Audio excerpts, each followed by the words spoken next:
we'll switch up. Okay. 30 minutes, 20 minutes, And then like Cammy, she coming in at 4. Omaha.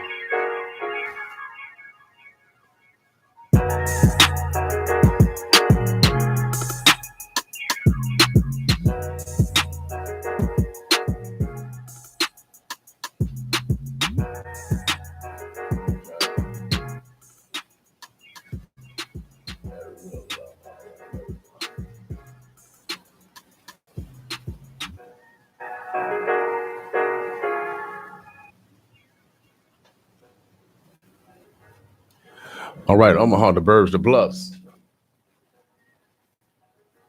We got our first guest in the house, our current city councilman of District 2. You know, the election is tomorrow. So we always like to bring the those that, you know, that are responsible for our current leadership in regards to politics, as far as legislation. We'd like to hear from them, because when you get sound bites on TV and you only got so much time that they give, you know, a candidate or an incumbent. And so the best platform to for those to get their message out is always radio, because we control things over here. And so we got our city councilman in the house. Without a doubt, he's been leading us for like the last, 12 years now? 12 years. He's seeking another 4-year term. And so the election is tomorrow. Man, the campaign, I know it's been a tough campaign, a long campaign. You know, anytime you run a campaign, it's a long campaign, because it usually starts last year. Usually it starts last year. And so for you guys don't understand campaigns and how they are, man, it's a grueling. You think it's easy. No, live camera action is tough. And then you still have to legislate if you are a incumbent. And so you have to campaign, legislate, campaign, strategize, network, meet people, campaign, work with your constituents to make sure that they are getting what they need. I mean, so it's always a sometimes thankless job, because then you get criticized, because sometimes people don't even understand it's not even in their jurisdiction, but yet they still get criticized. So, you know, I'm a guy that from the schoolhouse rock days, they're only a bill, and I'm sitting here on Capitol Hill. You know, my name is Bill. You know, I got to, you know, that schoolhouse rock, you know, it has stood with me, and I understand legislation to apply that, been a tease, you know what I mean? All that stuff teasing. Okay, all that. I thank you for all that teasing. So I've been able to apply that to some of the businesses that we've been able to start. Now, this next 4 years is crucial. Brother Ben, we see TIF dollars going all across the community, out, you know, big dollars everywhere. I know we want to get the vote out, but, you know, sometimes people are motivated by, you know, what you've already done and what you're going to do. Sometimes people don't even know what you've done. So you got to remind them. So can you give us a reminder of what has happened in these last 12 years, and what do you foresee with the community help, because you only one vote. You know, people don't understand that you only one vote. And so it's crucial that we look at the other members that are also on the board to see that we have some allies as we move forward. You know, Bill, one of the things that I did a podcast recently with Surreal Media Labs. Okay. And one of the things that we talked about was, and one of the things I shared with people was, when you get on any elected body. Okay. And let's say, for example, we're talking about the city council now. So when you talk about being on the city council, and they'll tell you the first thing you got to do is, you know, fill out your paperwork for your insurance, this, that, and the other. No, the first thing you got to do is get with those who have been elected with you, and try to be able to count to 4 most of the time, because you're going to need 4 votes to do whatever it is you want to do. Right. It's not going to happen with just 1 vote, but it's going to happen with 4. And so the body make up people, and you have to be able to count to 4 to get out. Right. You're going to have to be able to have 3 other colleagues that are willing to go along with you on this particular piece of legislation, before you move forward with it. Right. Now, I've done that on most occasions, but one occasion I didn't. And that was when I introduced the Equal Employment Ordinance, or the LGBT ordinance, as some people call it. Okay. I didn't talk to I talked to my colleagues about it, but I told them that this was too important for me not to introduce it. Okay. So I'm going to introduce it. I don't know where the votes are in this particular instance. I think I've got 3. Right. Not sure I got 4. I'm sure I don't have 5. So if Mayor Soto at the time didn't sign it, I was probably going to be in trouble. But we got the thing passed. But that was one of just a few times that I did not seek out my colleagues to see where they are before we took the vote. So you always, before you bring a bill or legislation, you always consult with your colleagues? Always consult with. You don't want to blindside your colleague. That doesn't make for a good atmosphere in your council offices. If you do that kind of thing. So you don't want to backstab or go behind. See, I didn't go behind their back when I told them about the LGBT ordinance. I just told them that I'm going to introduce it no matter what. Okay. And so I didn't know whether they were 5. You're forthright. I didn't know whether they were 4 or not. But I knew that because the first time I introduced it, it failed. But since that time, I had 3 individuals just in my district, young people who had committed suicide. And that was just untenable for me. So I said, I'm out there again, because these young people, everybody has a right to be here. Right. Everybody has a right to be respected. Right. No matter who you sleep with, no matter what job you have, be treated with the same respect as you would treat any other person. So I was going to introduce it no matter what. I didn't know whether it would pass, but fortunately I had a council member who was willing to change his mind. We got it passed. The mayor at the time was Jim Soto. He was ready to sign it. And so now it's law, and it's the only city in the state, that has a equal employment law that says you cannot discriminate against LGBT members of the community in the workplace and public accommodations and in housing. You mentioned one of the things that and I want to always teach when you fail at something and you say you try it again. I had to, because when I lost the first time, I mean, it was a disappointing. It was a disappointing loss. Because I thought. The room was full. The room was packed. Right. The city council chambers was packed. And when I lost it the first time, I was not okay with it. But in politics, man, you gotta be able to move on. Right. You got to be able to move on to the next thing. Because if you get mired in the one thing, then you won't get anything accomplished. So I had to. And when it came up again, it came up primarily, Bill, because I couldn't live with myself knowing that 3 young people had committed suicide simply because they were gay. Right. No, that was unacceptable to me. Now, what is something else that in the past 12 years that you wanted to get accomplished but wasn't able to get accomplished, and it's going to be one of your major driving force in your next 4 years? A lot of things that I did, a lot of things that I wanted to get accomplished, I did get accomplished in these 12 years. And one of the things I thought one of the most important things was the landlord registry that I introduced and co-sponsored and got passed. Because now that gives us a little bit of a tool. It's not the best tool in the world, but it gives us a tool to keep landlords in check to a certain extent. Right. And that was just passed last year. So it was one of those things. I thought it was important to get that done. But every year I've been productive. So, I think one of the things that, voters need to look at, those who haven't already voted, is, what has been produced, what has been done. Right. And I can say to you now that, there was, and when I originally came on to talk to you, when I originally came on and told you that $2.5 billion had been invested in District 2, well, I was wrong now. It's closer to 3. Okay. But I started doing the numbers and I said, oh man, I'm off. Yeah, because I asked you and then you start throwing out the numbers, I know how to add. Thank you, OPS. Thank you, OPS, without a doubt. And I started adding up the numbers, and those projects are real. That it cannot be denied. No, it can't. Well, you can go see them. So it's not a thing where I mean, Ames Plaza was barren before I came on the council. Baker's Plaza was barren before I came on the council. Now you got Heartland, Planet Fitness. Yep.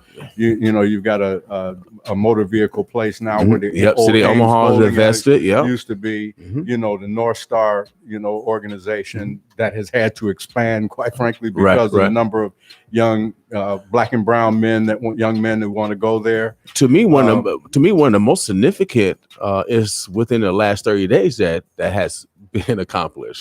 Which thing is that now? Which is the Economic Development Office that just opened up here. That's significant. But you have to remember too that Candace Price, they're opening Wednesday. They're opening one for women. Yes. That's opening up on the Omaha Home for Boys campus. I intend to be there for that. Oh, yeah, without a doubt. That's I mean, there's all sorts of things. Oh yeah, I am proud of those women.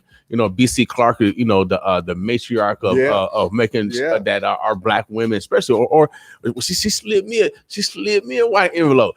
So she making sure that entrepreneurs that are taken care of. And man, I'm so proud of the economics. You got the brother down and his wife on 30th and Ames, opening up their new financial awareness. We have the Carver Institution, Bank, the first black bank owned and operated black bank in a long time. Yeah. So I mean, these are the latest things you can see. Yeah, and these are the latest things. Yes. And I am a recipient of the Nebraska Economic Development Office. Because if you look at that equipment, we got over $250,000 to build a network, and so and they are hungry to do something. So we got to come with plans. Yeah, actually, yes, you do. We got to actually come with tangible business plan that can work. One of the things that people should notice. I mean, first of all, Ames Street, used to be a place where I would drive all the time and just check it out and so forth and so on, as I started, on the council. But when you have the number of financial institutions that have moved in between, 48th and 60th and Ames, when you see that kind of activity and other businesses moving in, Asian markets and, Dollar Tree and some others that are moving in, it gives you an indication that things are moving. And, one of the things that businesses look at when they're looking to invest or when they're looking to plant their business or whatever, is traffic count.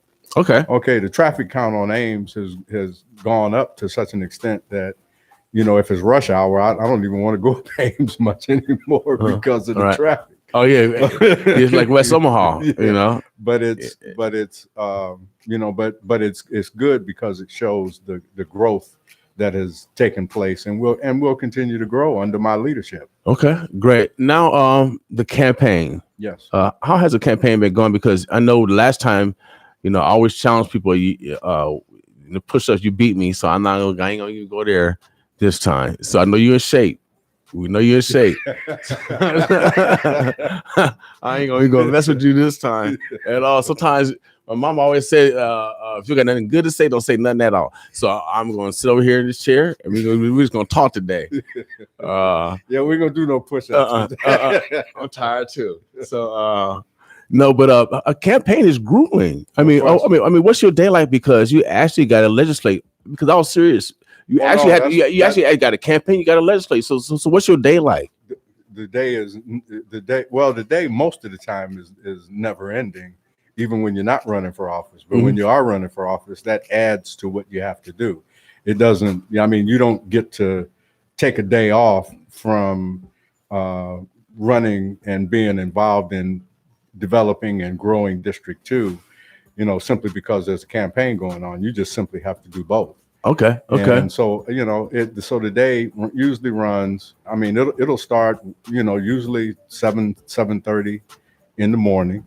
And sometimes depending on what day it is, sometimes you get home 7:30, 8 o'clock maybe. Okay. But it runs that long, and sometimes it runs longer if there's some issues, like what we've had recently at this one place, Lindenwood Estates, I think it is, over on 48th and Boyd and Sailor. Hey, Those apartments are. Hey, Councilman, go ahead and take the mic. I got some press coming up because we're gonna make sure that we highlight y'all because this is a big race, baby. It's a big race, and so I want to make sure that we highlight. Because I want to make sure that we highlight, regardless win or loss. I want to make sure that we highlight your greatness. Win or lose, win or loss, because you gave me so many great opportunities as a young lad. Yes, a young lad. And so I want to make sure that we do the same, reciprocate, regardless win or lose, because tomorrow is the day. Sure, you can go ahead. I'll just go ahead and finish kind of answering your question a little bit about the campaign. The campaign has been. I think I've done. When you run a campaign, you first of all, take a look at those who may be running against you or those who are running against you, and you try to set a strategy based on who you think is going to come out first, second, third, whatever the case may be, and then you plan your strategy kind of around that. At least that's what I do. I don't know if that's how everybody approaches it, but that's kind of what I do, is just look at who the competition is and sort of set my game plan based on who the competition is. And so I think we've done that fairly well. I think, when you set your strategy, there are certain marks that you want to hit. We've hit almost all of our marks. I'm comfortable with how we've campaigned. We've kept it on the high road. We have not, disparaged any of our candidates or any of our opponents or anything like that. So we've stayed kind of focused on the campaign, and we've done, the things that we need to do. I've met all my benchmarks, and so I'm not going to be able to sit here and say to you that there's something, if tomorrow doesn't go my way, I'm not going to be able to sit here and say to you on Wednesday that I should have done more of this or something like that, because you follow a strategy. Right. And you put that strategy in place and you follow it as closely as you can. And for me, I followed my strategy. I hit all my benchmarks. I did everything that I wanted to get accomplished.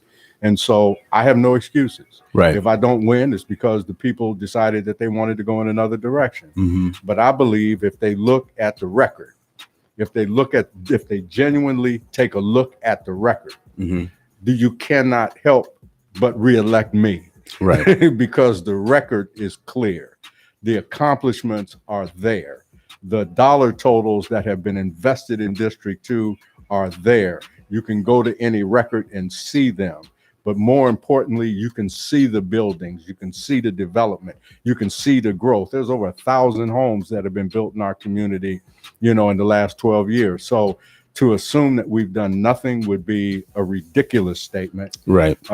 Because if you look at the record and if you look at what's been accomplished, then I don't see that you have a choice but to vote for Ben Gray. Right. But, other people look at other things, and sometimes people look at this as some sort of personality contest, and it's not. Right. Democracy is not a spectator sport, Bill. You got to know the issues. You got to be involved. You have to understand what's going on around you, those kinds of things. You can't just sit on the sideline. See, I get too many Facebook posts and emails and stuff like that say, what have you done? So now I just refer them to my website and say, you want to know what I've done? Go to my website. Right. That'll be easier to do. Go to vote for the number 4, voteforbengray.com. Go to that website. And it'll tell you in very specific detail, not only what I've done, but what I plan to do.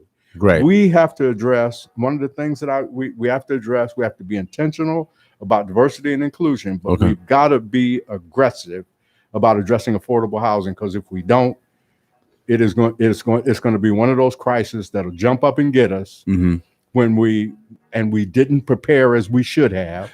And so now we're in a jam, which is going to cost taxpayers infinitely more money if we start doing it right now. Start being proactive instead of waiting for something to happen. Well, I know we had talked about the dispensary development and the mistakes of the last development where they move people out and they don't know where they are. And what we did was we moved them out, because I was on the OHA board at that time. What we did was we moved them out, but we didn't make the necessary arrangements to stay in contact with them so that we could. This time we did.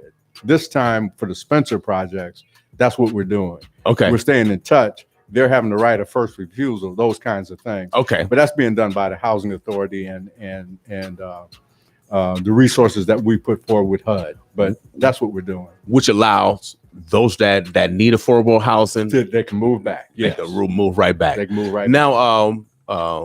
I see there's an initiative to rebuild the Maya Park area. Yes. How many homes are expected? I think we're talking about 89 homes, and I have to tell you just a little bit of a story about that, because the way that when Wintergreen was first talked about, I got a call from a gentleman who's a developer, and I won't mention his name, but it happened right after the George Floyd incident and the disturbances that occurred around here.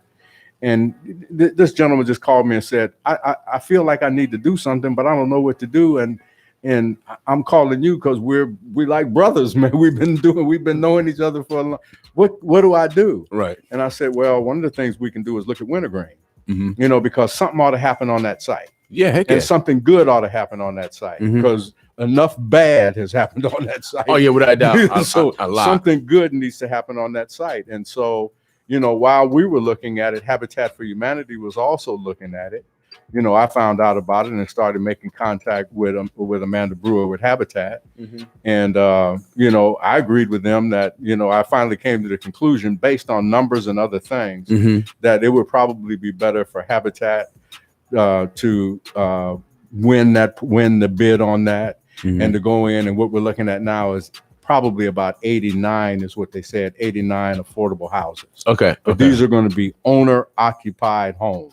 Okay. So there won't be rent. There won't be people that can tear up, because it's going to be their property. And I hope they're not going to want to tear up their own property. Right. But these are going to be new homes. And, it's a project that I'm really excited about. It's one that, I thought off the top when I got that one call, that, Wintergreen is one of the sites we ought to look at. Right. And with this gentleman being a developer, I said, come on, walk the site with me. And, so I, along with Commissioner Rogers and Senator Justin Wayne, went out and walked the site with him.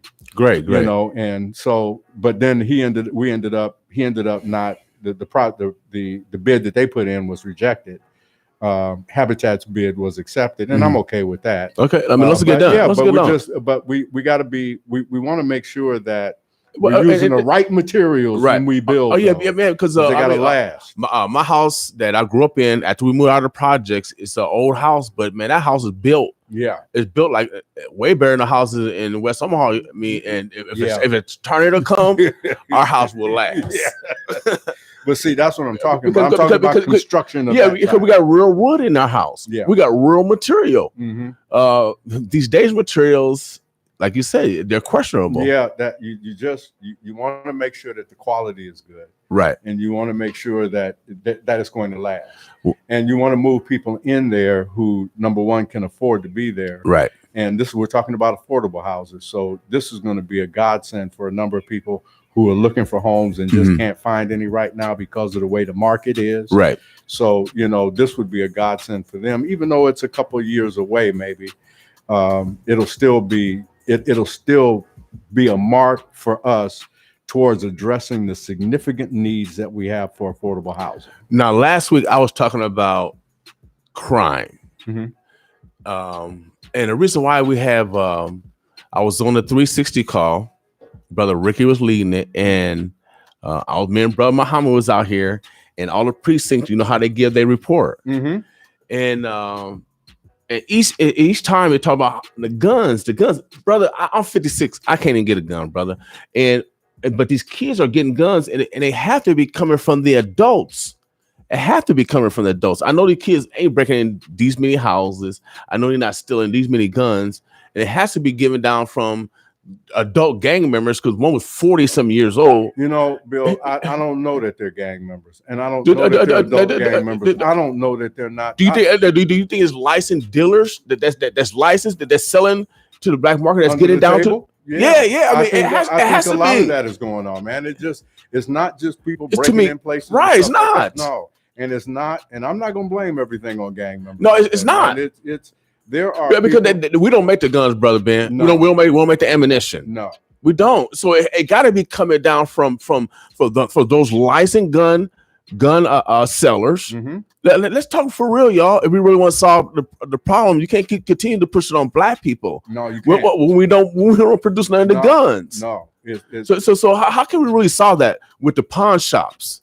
I mean, it's kind of like the pawn shops actually do a good job of background checks. Yeah, they do. They do actually a better job. Some other I came actually on the pawn shop. They do their job. Yeah, without a doubt. But it's something mechanism where these kids are getting these guns. It's a mechanism, and we can find that mechanism. Then we can decrease a lot of these crimes. You know, Bill, though, I think that the people that are engaging in this are people who want to watch us engage in our own destruction anyway. So they help provide the tools for it. And I'm talking about racism now. Mm-hmm. I'm talking about people who will provide you with the necessary tools to engage in your own genocide. Right. That's what I'm talking about. And I'm talking about people who I know do that kind of thing. Mm-hmm. I know are involved in it. Now, who all of them are, I really don't know, but some of them don't have our best interests. Some of them are hoping that we do away with each other. Mm-hmm. You know, because we got to be honest about the fact that there are people in our communities, and they are in every aspect of our lives. They are in banking, they are in commerce, they are in corporations, they are in television stations, they're in radio stations. People who don't give a damn about us, without a doubt, I agree with you, are in all of those categories. And some of them engage in some of this activity. Right. And so we can't be naive enough to think that, first of all, black people are doing this, number one, right, when we know that's not entirely the case. Right. That may be partially the case, but that, like our numbers and a lot of other things, are minuscule compared to those who want to watch us engage in our own self-destruction. Without a doubt. Now, we had a question in 2008, 85 arrests on weapon charges. In 2019, 585 weapon arrests, sending people to state prison. Overcrowding funded by this pattern, especially by arrests in North Omaha. And so, like you said, I mean, that's 10 years? Yeah. 11 years, and it went up 500. I mean, it has gone up. Know, So now I'll talk to my brother again, bro Muhammad, and we'll just talking about just police relations, and we talking about how Miami Vice do back in the day, and how they get the drugs and they go sell it to the drug dealers. So they actually pushing drugs out to the streets, and they pushing guns out to the street, and I said, dang, all these brothers, I'm from probation. And performance and all this whole game of cops and robbers. The police department itself is participating in criminality because I don't know that the police department is. Well, I'm not going to go that far. If they pushing drugs, they still doing it. They still supplying drugs on the streets.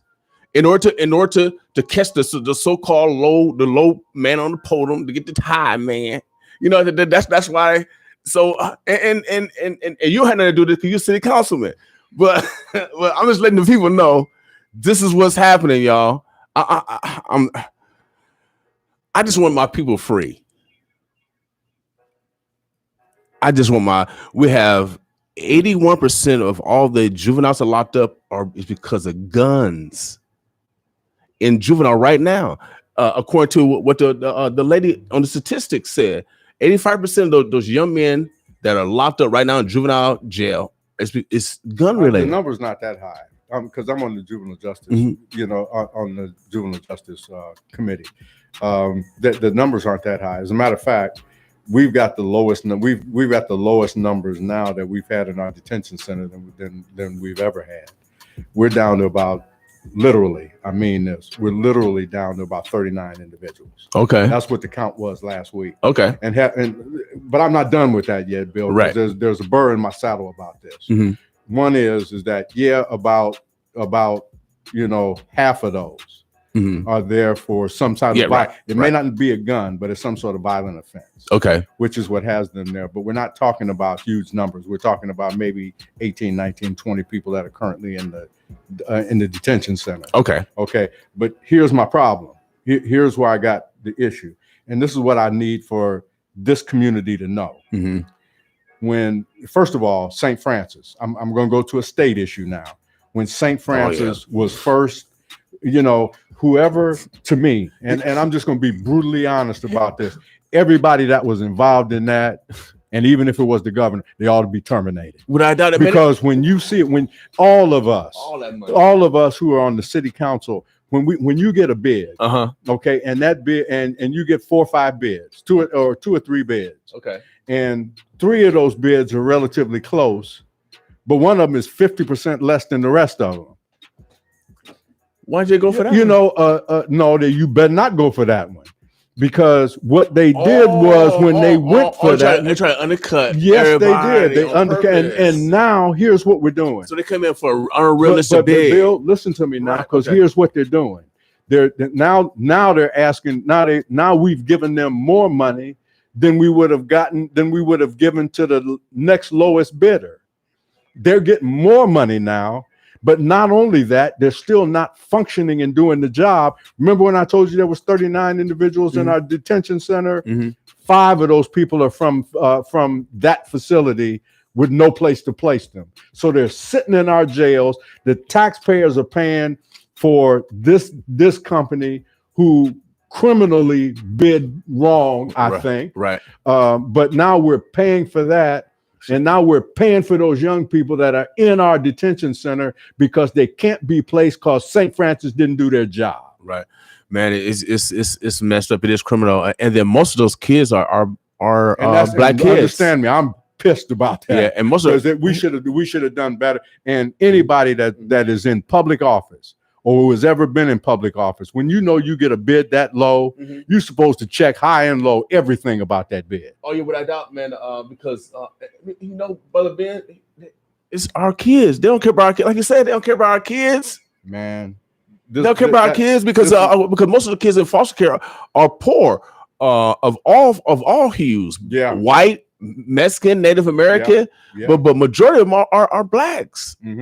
And so that can't be placed. Right. And so now they sit in our detention center because they should be placed, but they haven't been placed. And so now we're paying to make up for the lousy bid that St. Francis gave. And now we're paying extra for that. And now we're paying for kids that we shouldn't be having to pay for, taxpayer, that we shouldn't be having to pay for if St. Francis had just done their damn job. Right now, Brother Ben, I've seen you deliver bread on, let me get the street right, 44th and Bedford, right in front of Bedford store. You didn't go to that store and get the bread. You brought the bread for somewhere else, and we was having a community event. We were having a community event. And I forgot what it was. No, it was one of those things where we had a community event. We brought the police out, the helicopter, all of that. We had it all out there, and then we gave away things like bread, we had hot dogs and stuff like that, and then we gave away food stuff. Right. So see, he was doing the work of Jesus. He put out one loaf, and then all the loafers kept coming out the car. I don't know about that. You should have been there. You should have been there. We did what we could. I don't know that they kept coming out the car. They kept coming out the car. I said, dang. I said, the councilman delivering bread. I said, oh, yes. Without a doubt. Now, I said, that's the work of Jesus, baby. Without a doubt, you're bringing bread to the community.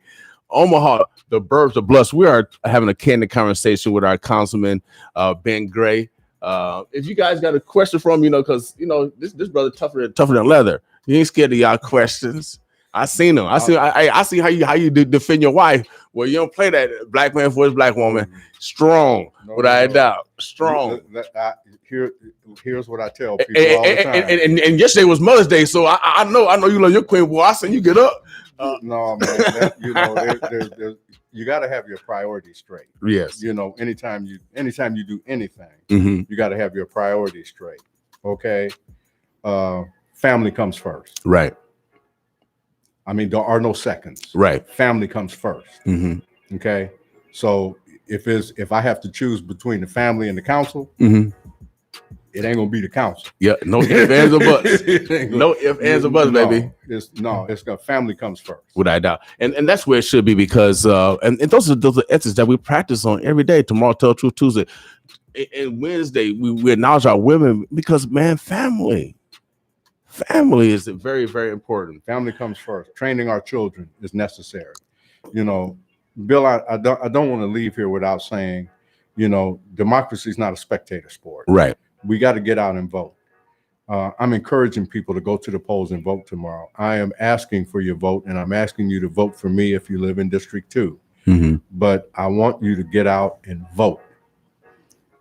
It is important for a number of reasons. It determines a lot of things. It determines the trajectory of where we're going as a city. Mm-hmm. It determines the number of, with the census, it determines the number of representatives we get. It determines what the configuration of our districts are going to look like. You know, right now, what we feel is those of us who are on the Democratic side here feel like we're in a gerrymandered situation, Mm-hmm. the way District 2 exists right there. And I don't mean District 2, my district. I mean Congressional District 2, which includes Sarpy County.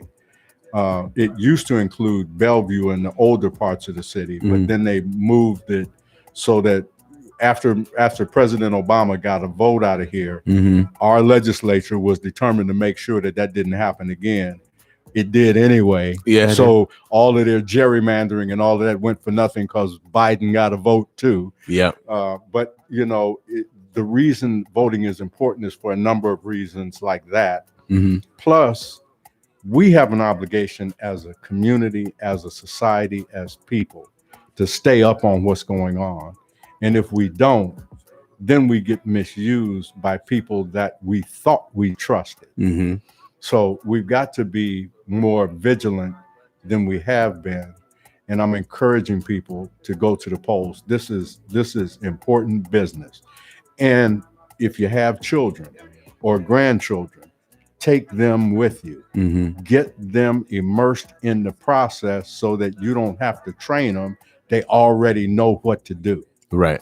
Okay, but you got to do that. I'm encouraging people, man, get out and vote. So please. we can take our young people to the polls with us. You can take young people. You can take them and show them what the process looks like. And can they go in the booth with us? They can't. I don't know if they can go in the booth. Okay. You can take them and show them what the process looks like. Okay. And we should be doing that. And then also, but you can't do it the opposite way. My mother couldn't read or write. At home. Yeah. And that's actually the best way to do it because now you got your children and your grandchildren sitting there. Right. And so now you can say, here's the reason why I'm voting for this person. I've checked their record. These are the things that I like. These are the things that I don't like.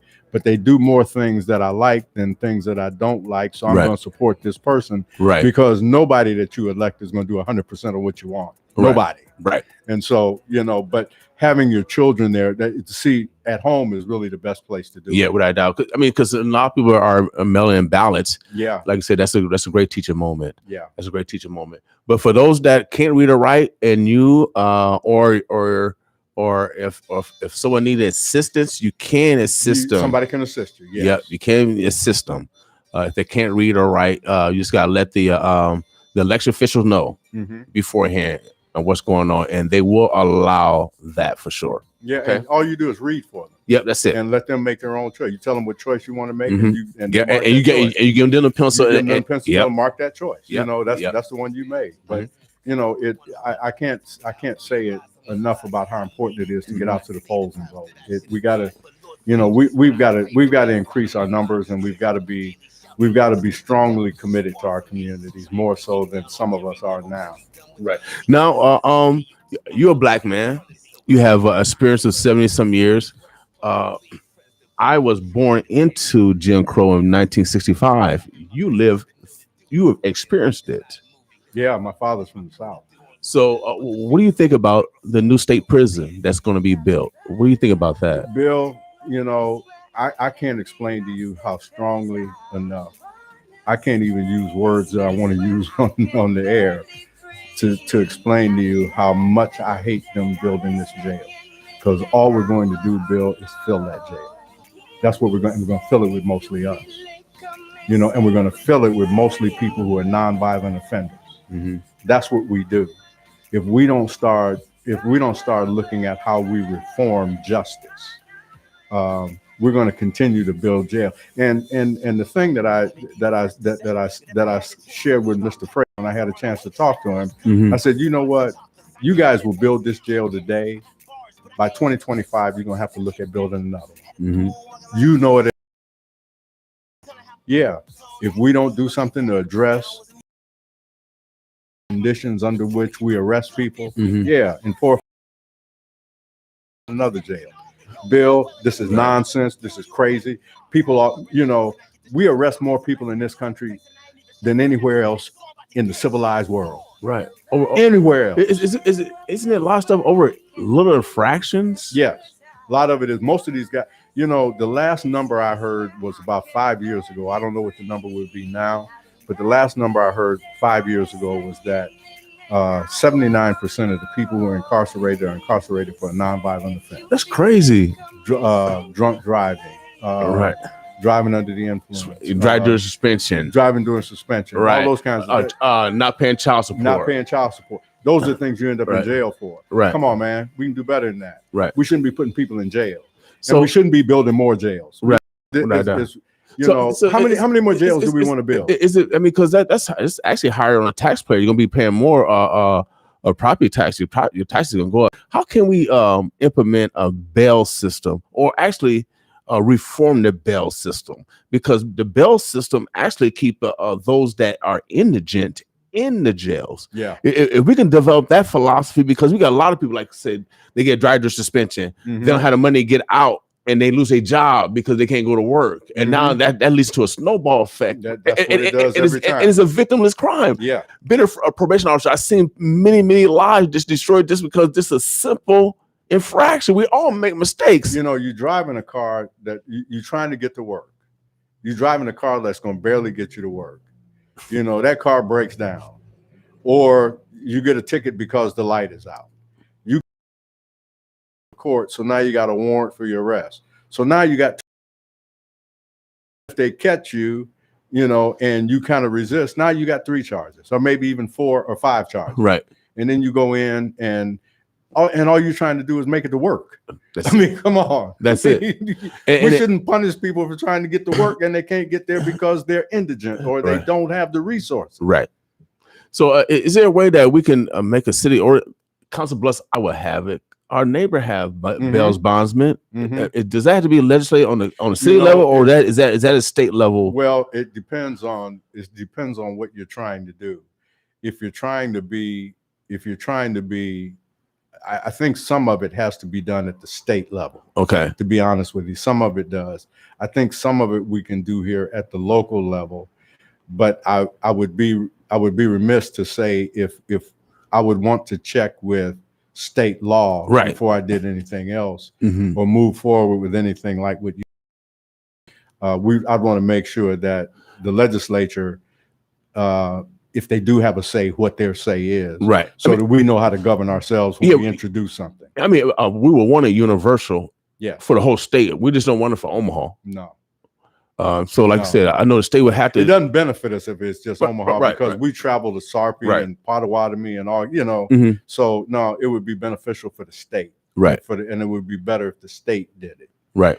But you know that it's like my equal employment ordinance. If the state's not going to move, then I'm going to move. Okay, all right, all right. Well, you know, since again, it's just understanding government too, y'all. Sometimes we point finger of blame on elected politicians, and it's not even in their jurisdiction.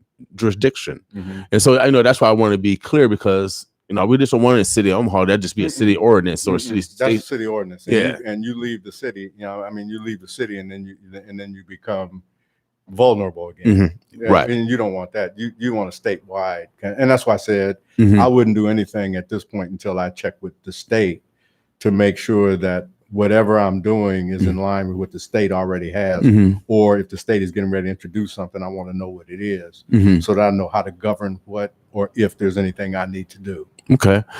Brother Ben, is there anything else that we didn't discuss this afternoon that you want to make sure that we get across it? It's election day tomorrow. I can't say it here. Let me do it like this. Mhm. VOTE. Vote. Vote. That's it. That's the final message. Omaha, Nebraska. It is 3:49. We got our next guest coming in pretty soon. Cammy, Councilman Ben Gray. We thank you. Win, lose, or draw. It'd be funny to be a draw. You have to go down again. It's a draw, y'all. No, I'm not looking forward to it. no, we appreciate your service, without a doubt, your dedication, and then just your love for this community. People always say what they want to say, but I've seen, like I said, I'm very serious, because that bread. It reminds me when I was in Hilltop Projects, when we was to stand in line at Project Embrace, when we was in the lunch line, or at Howard Kennedy, before we get is necessary so we can use our intelligent wealth lightly. I think that's a love thy neighbor move. There's no better move than a love thy neighbor move. Every move that I've seen you give is a love thy neighbor move. I just want to show you my appreciation. We want to give you your flowers while you alive. Oh yeah, while you alive, and show our appreciation and gratitude. Thank you. Without a doubt. I appreciate it. Again, tomorrow is vote day, baby. Ben says vote, and he wants you to vote for him. He brought the stats. Make sure you go to his website if you got a question about his stats. What's your website? Vote for the number 4, votefourbengray.com. So if you want to know anything I've done, go to that website. It'll give you what you need. Without a doubt. So if you're a skeptic, or if you like to spread lies, or if you seeking the truth, oh yeah, we got all those kind of people out there. Make sure you go to votefourbengray.com, and you'll know the truth of what he has done and his plans for the next 4 years. Omaha, the Burbs of Bless. We're gonna take a musical break. All right, boss. Thank you, my brother. I appreciate the time. All right. Cool.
They got a lot of power.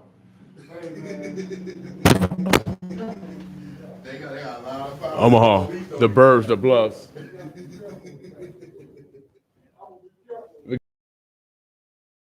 She should be here shortly.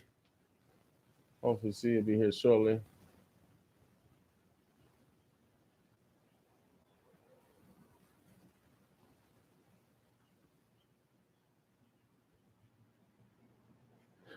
Thank you, Jeff, for letting me know the music is getting louder. Again, that was Brother Ben Gray. We're waiting on Cammy Watkins now. Look like the music froze up, y'all. So let me exit out.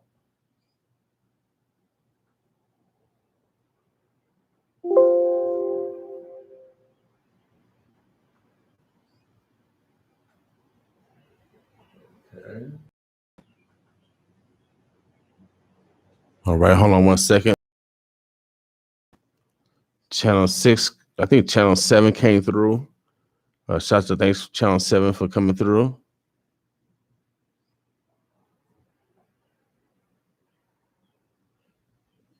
All right, here we go. Let me get some music going, y'all. Boss with me.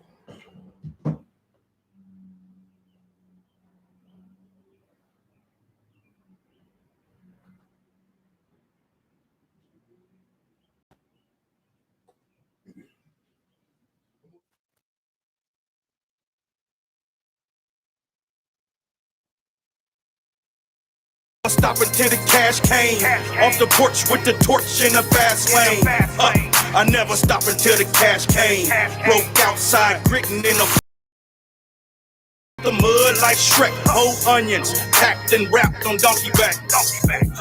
I want the money, y'all can have the fame. I never stop, just hustle till the cash came. I'm a ogre, getting it out the mud like Shrek. Whole onions, packed and wrapped on donkey back. On my way to the castle, I'm feasting on sewer rat. Can't wait to slay the dragon and get Fiona back. High stakes, high reward. Cop Snow White, cooked up 7 dwarves. Mama say be a leader, not a follower, boy. This Peter Pan peanut butter got us ballin', boy. A pot of pissing, so I'm out the window. Fully loaded extendo hanging out the rental. Dog food, I need my bits and kibbles. Bad news, I'm out the Vic kennel. My mama never knew about my hustle nor my whereabouts. Dope fiend rentals or the contraband in her house. All I knew was go and get it, nigga, when the lights were out. Fiending for the money, yeah, gritting, foaming out the mouth. I never stop until the cash came. Off the porch with the torch in the fast lane. I never stop until the cash came. Broke outside, gritting in the pouring rain. Getting it out the mud like Shrek. Whole onions, packed and wrapped on donkey back. I want the money, y'all can have the fame. I never stop, just hustle till the cash came.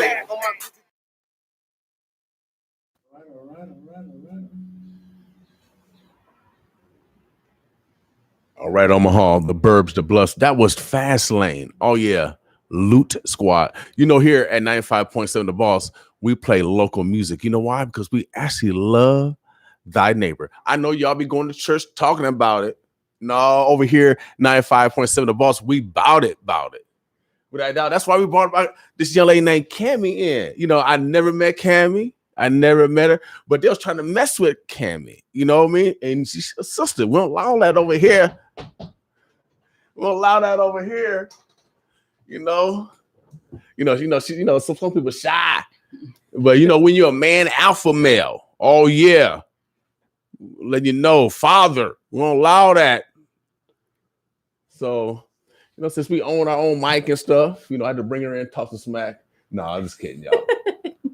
We're gonna talk no smack. We're just gonna have a good time because, like I said, this is the first time I actually met the young lady.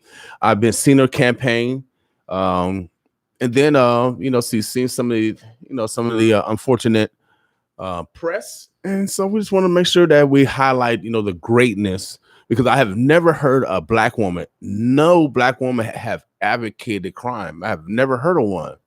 Never. I've never heard of a black woman say go out and do crime. Most of the time they're consoling their, especially if they had young boys. Oh yeah. Listen to me, y'all. If a black mother have especially a young boy, of course she's doing that to her daughter, but if she got a young black boy, she's telling her black boy to not do crime and how to behave around police. So I know no black woman is advocating that crime go up at all. I haven't found one at all. So it hasn't started today. It hasn't started now. It has not started now. So I just want to say that. And the proof is in the pudding. So Omaha, shouts out again to Ben Gray. He's running for District 2. We got our next guest in. She's running for District 3.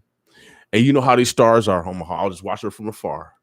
You know how these stars are. They got their own nouns, verbs, adjectives, prepositional phrases. Oh, yes, and predicate. Oh, yeah. you didn't know her before. Now you know her. Now you know her because obviously, you know, we had the same mentor. We didn't even know that. She's a little bit younger than I am, you know. Probably not that much, though. Yeah, no, you're younger. You're young. You're youngin. So, but we had the same mentor, which is great. So she understands that there's only no permanent friends, no permanent enemies. There's only permanent issues. Her campaign has been strictly on the issue. She has followed her mentor's teachings to a T. And so shouts out to again to Sonny Foster. Sonny Foster was a black man. He ran Ben Nelson campaign, who was a white man. See how we came together. See how God wants to come together. See how it worked. Created providence, created greatness. And so that's the example that we got to work together. Forget this separation. Forget this separation stuff. What's wrong with y'all? It has not worked. never will work. So we got a sister in here that's been able to bridge gaps. We got one that's been able to bridge gap, and I know because I've been one. I went to school with white people that never went to school with blacks. I went to school with blacks and never went to school with whites. But they came to me because you know why? I was culturalized. Oh yeah, I know both communities. I have respect for both communities. I have love for both communities. And so you need one that can bridge gaps. Oh yeah, bring us together. Cammy, through her issue-oriented campaign, has done that.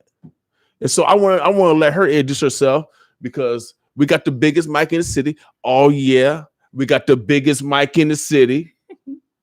And so I'm gonna let Cammy, introduce herself, and we're gonna get to know her because I want to get to know her also.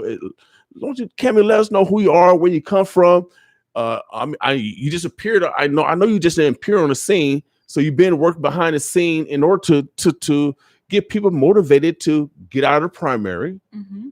Only short 106 votes, so that means you're working. I mean, because use a dark horse, not meaning that your skin dark horse. but you know what I mean, for a newcomer and going up against some veterans, you would get some veterans in your there were two district that had run campaigns before in the primary. Right. So let people know who you are, so we can give you some neighborly love. Absolutely. So Cammy Watkins, she, her, and I, born and raised in Omaha. And actually I like to tell folks all the time that I'm 2.5 generations Omahan, because, a lot of folks see Black people and assume we're not from here. Folks are always like, oh, where'd you grow up? And it's like, here, I grew up here in Omaha. Right. We have a community. My grandmother's house was at 22nd and Lothrop. And, my mom and so my dad was from Chicago, actually. And so met my mother because he was in the Air Force. Okay. So then took her out of Omaha. And so but then she came back here. So they lived overseas. My older brother. So I've got 2 brothers. Okay. We went to Omaha South. My younger brother went to Central. My mom and all of her brothers. So if you know any of the Perrys, my mom is a twin. Okay. So everybody just called them twins. Are you talking about like oldest Perry, that family line? No. So there's like the Pierces and the Perrys. So more of the Pierces are here. So John Edward. Okay. John Edward Pierce, if you know him. So he used to be a dean at Creighton University, was the first affirmative action director. Interesting. At Creighton University, is my cousin. So are you kidding? The Papa Gator, he's a Pierce. Interesting. I don't so there's so many. 2 feet in, plantation, 2 feet in. You know what I mean? So like most of our family. So my grandma was from Alma, Arkansas. Okay. And that's where she came up. My grandfather was Fort Smith, Arkansas. So then they met in.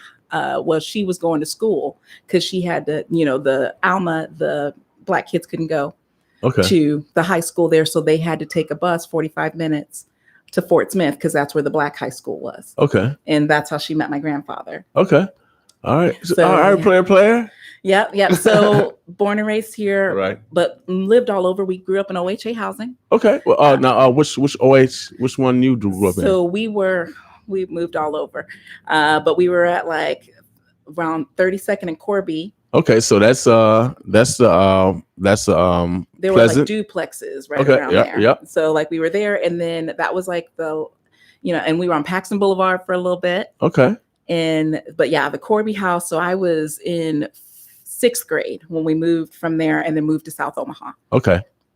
And then grew up across the street from Upland Park in South Omaha for like 32nd and Highland or something like that, and was there till I graduated from high school, and then I went away to college in Iowa. Okay, where'd you go to college at? I went to school in a tiny little town called Mount Vernon, Iowa, and a school called Cornell College. Okay, I heard of Cornell. Yeah, so fun little bubble, and that's really where kind of sparked my desire to do like nonprofit work and community engagement and all of those pieces. Like it was really there because the school is really set up on social justice. And what's really interesting is like some of my former colleagues, one of them actually was the IT manager for Barack Obama's campaign. Okay. So like how Barack really leaned in on all that, social media and all of that, it was a guy that I graduated from college with.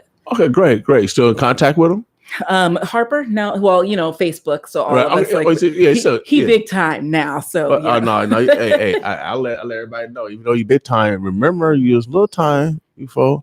And so remember little people always, then the little people always take care of you for sure. So you're a Packer. You're a Packer, South High. Go Pack. Hey, I'm a Brian Hire. Okay. Yeah. Well. Oh, yeah, I'm a Brian Hire. Well, your mom, it's been good knowing you. Oh, yeah. But no, we got love for the Packers because, oh, man, we rival. That's a rival. Brian in South Omaha. That's a rival in South Omaha, baby. Yes, the groceries trying to get in there a little bit. Grocery tried to do sweet little babies. Yeah. They tried to do their little thing. But no, Brian. Oh, yeah. And South over in South Home, Bellevue schools, y'all couldn't do nothing with neither one of us. You know what I mean?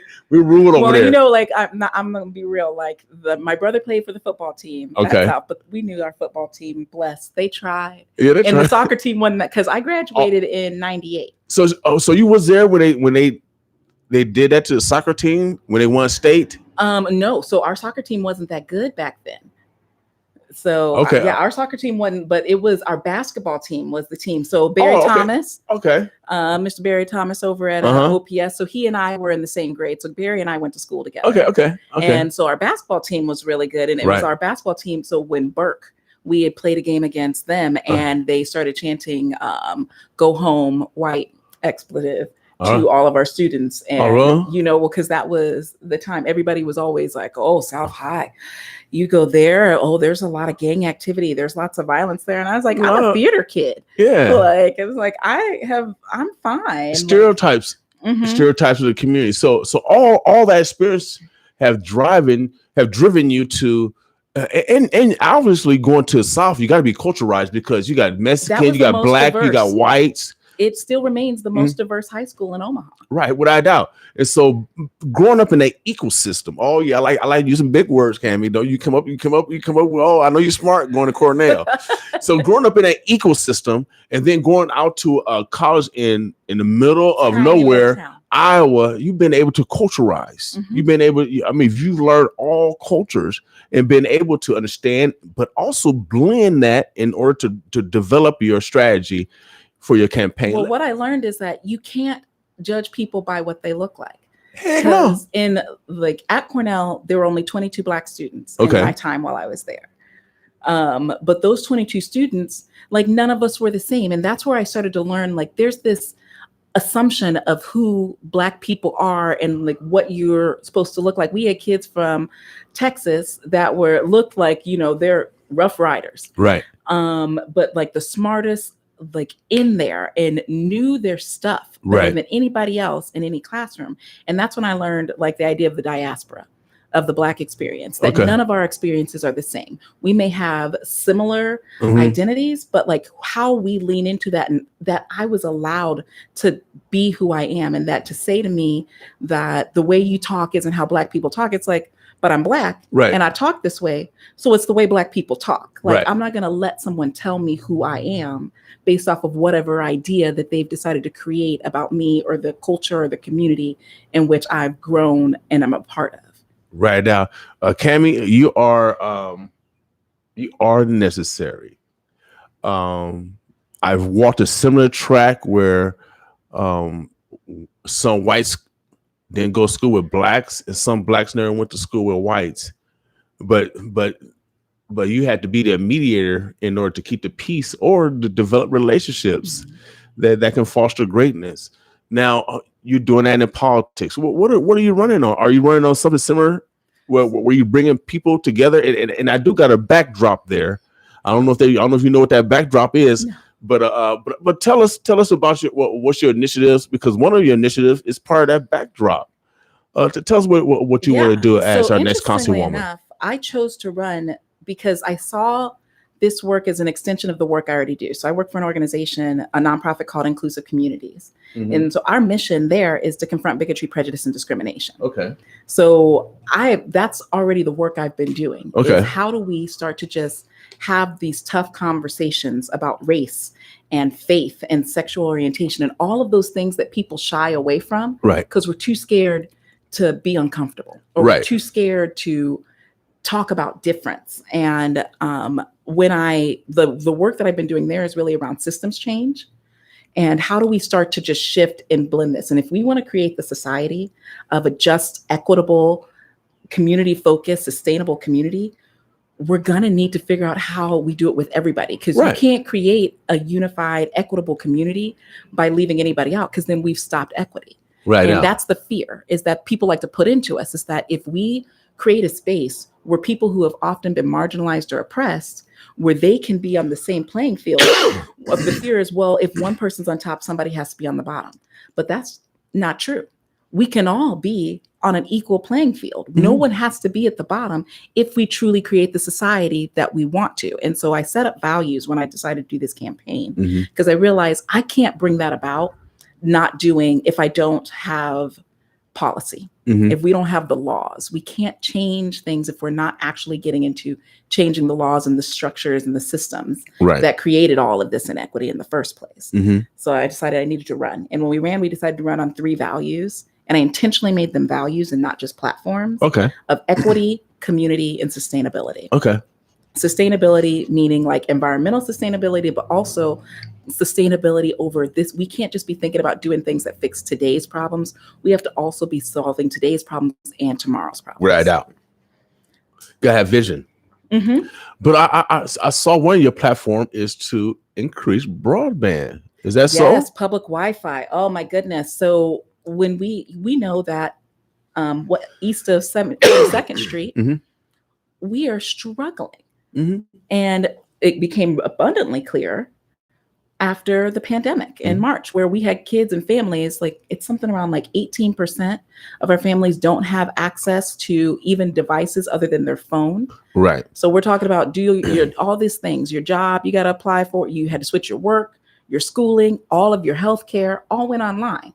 But we've got 18% of our population that doesn't even have a device that's compatible with half of these systems that people are supposed to be working through. And so it was really the pandemic and having conversations with community leaders and being on all these calls through my job that I really discovered this is a deeper problem than anybody's talking about. And it was shocking to me that we hadn't solved it yet. Because if you look across the river in Council Bluffs, they've been working on this for 6 years. Yep.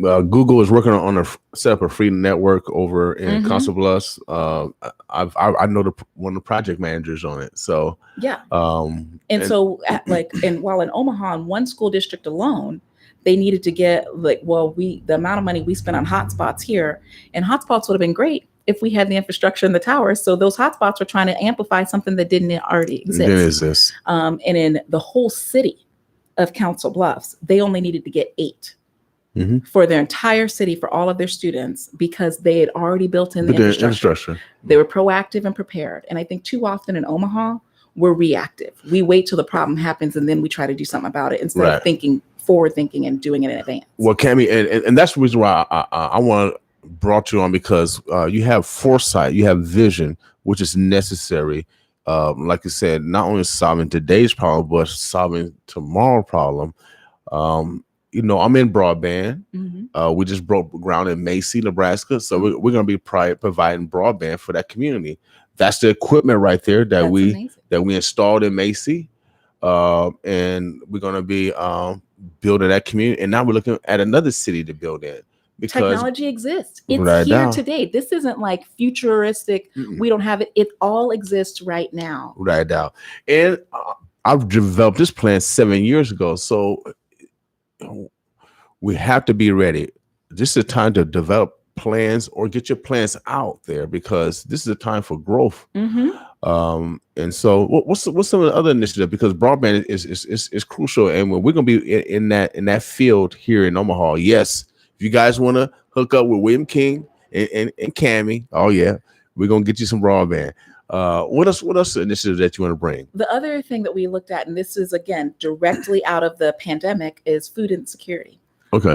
And Nancy Williams told me about this term. It was coined by another Black woman, Karen, and I don't want to say her last name wrong, but food sovereignty. Okay. Because we keep talking about that there's food sovereignty is now what most of the advocates is the term we're using, because we've always said there's these food deserts. Okay. But a desert is a naturally occurring thing in our ecosystem. What we're seeing in places like North Omaha or other communities with lots of lower income people of color, it's actually a food apartheid. Okay. Because an apartheid is an intentional restriction of resources in an area. Okay. So it's not like it's by accident that we don't have fresh local foods or healthy foods in these communities. That was an intentional segregation of those resources in those areas. Okay.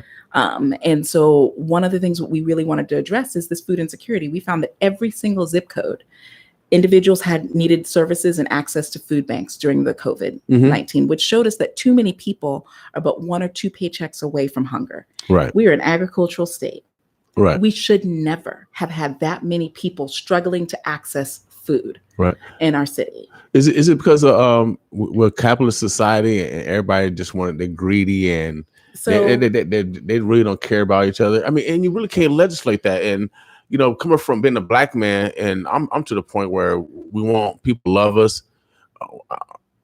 We can't. It's impossible because they are teaching their kids intentionally to hate others. So I know we want to legislate, but we can't legislate behavior. My degree is in behavioral science. I went to a liberal arts college, so I studied all the ologies. When it's something that's taught, and especially in the early age, it's ingrained in them. Well, we have to understand. So I also, psychology is what I got my bachelor's degree in. Okay. And so the study of people and kind of how we function and how we work and understanding what's the reality of how we interact with each other. And too often people don't get that, that so much of this is actually subconscious work. Yeah. And it's taught behaviors, not learned. And when we talk about the cycle of socialization and you get in, that's like going way back into like Freud and all of those early philosophers. Adler and all. Yep. A sociologist. Like I love, my favorite class in school was interpersonal relationships. Okay. And it was basically a sociology class. And there's, the human animal or something. I cannot remember. The Social Animal is the book. And it reads like a novel, but it talks about the way the brain and our functionings, how much we do this self-justification. Right. And where we will rewrite what we learned to protect ourselves. Right out. And so that's part of like some of those separations that we've created. So similar like a self-defense, a self-defense mechanism. In my groups, I always encourage that you never lie to yourself. That means that you tell the truth.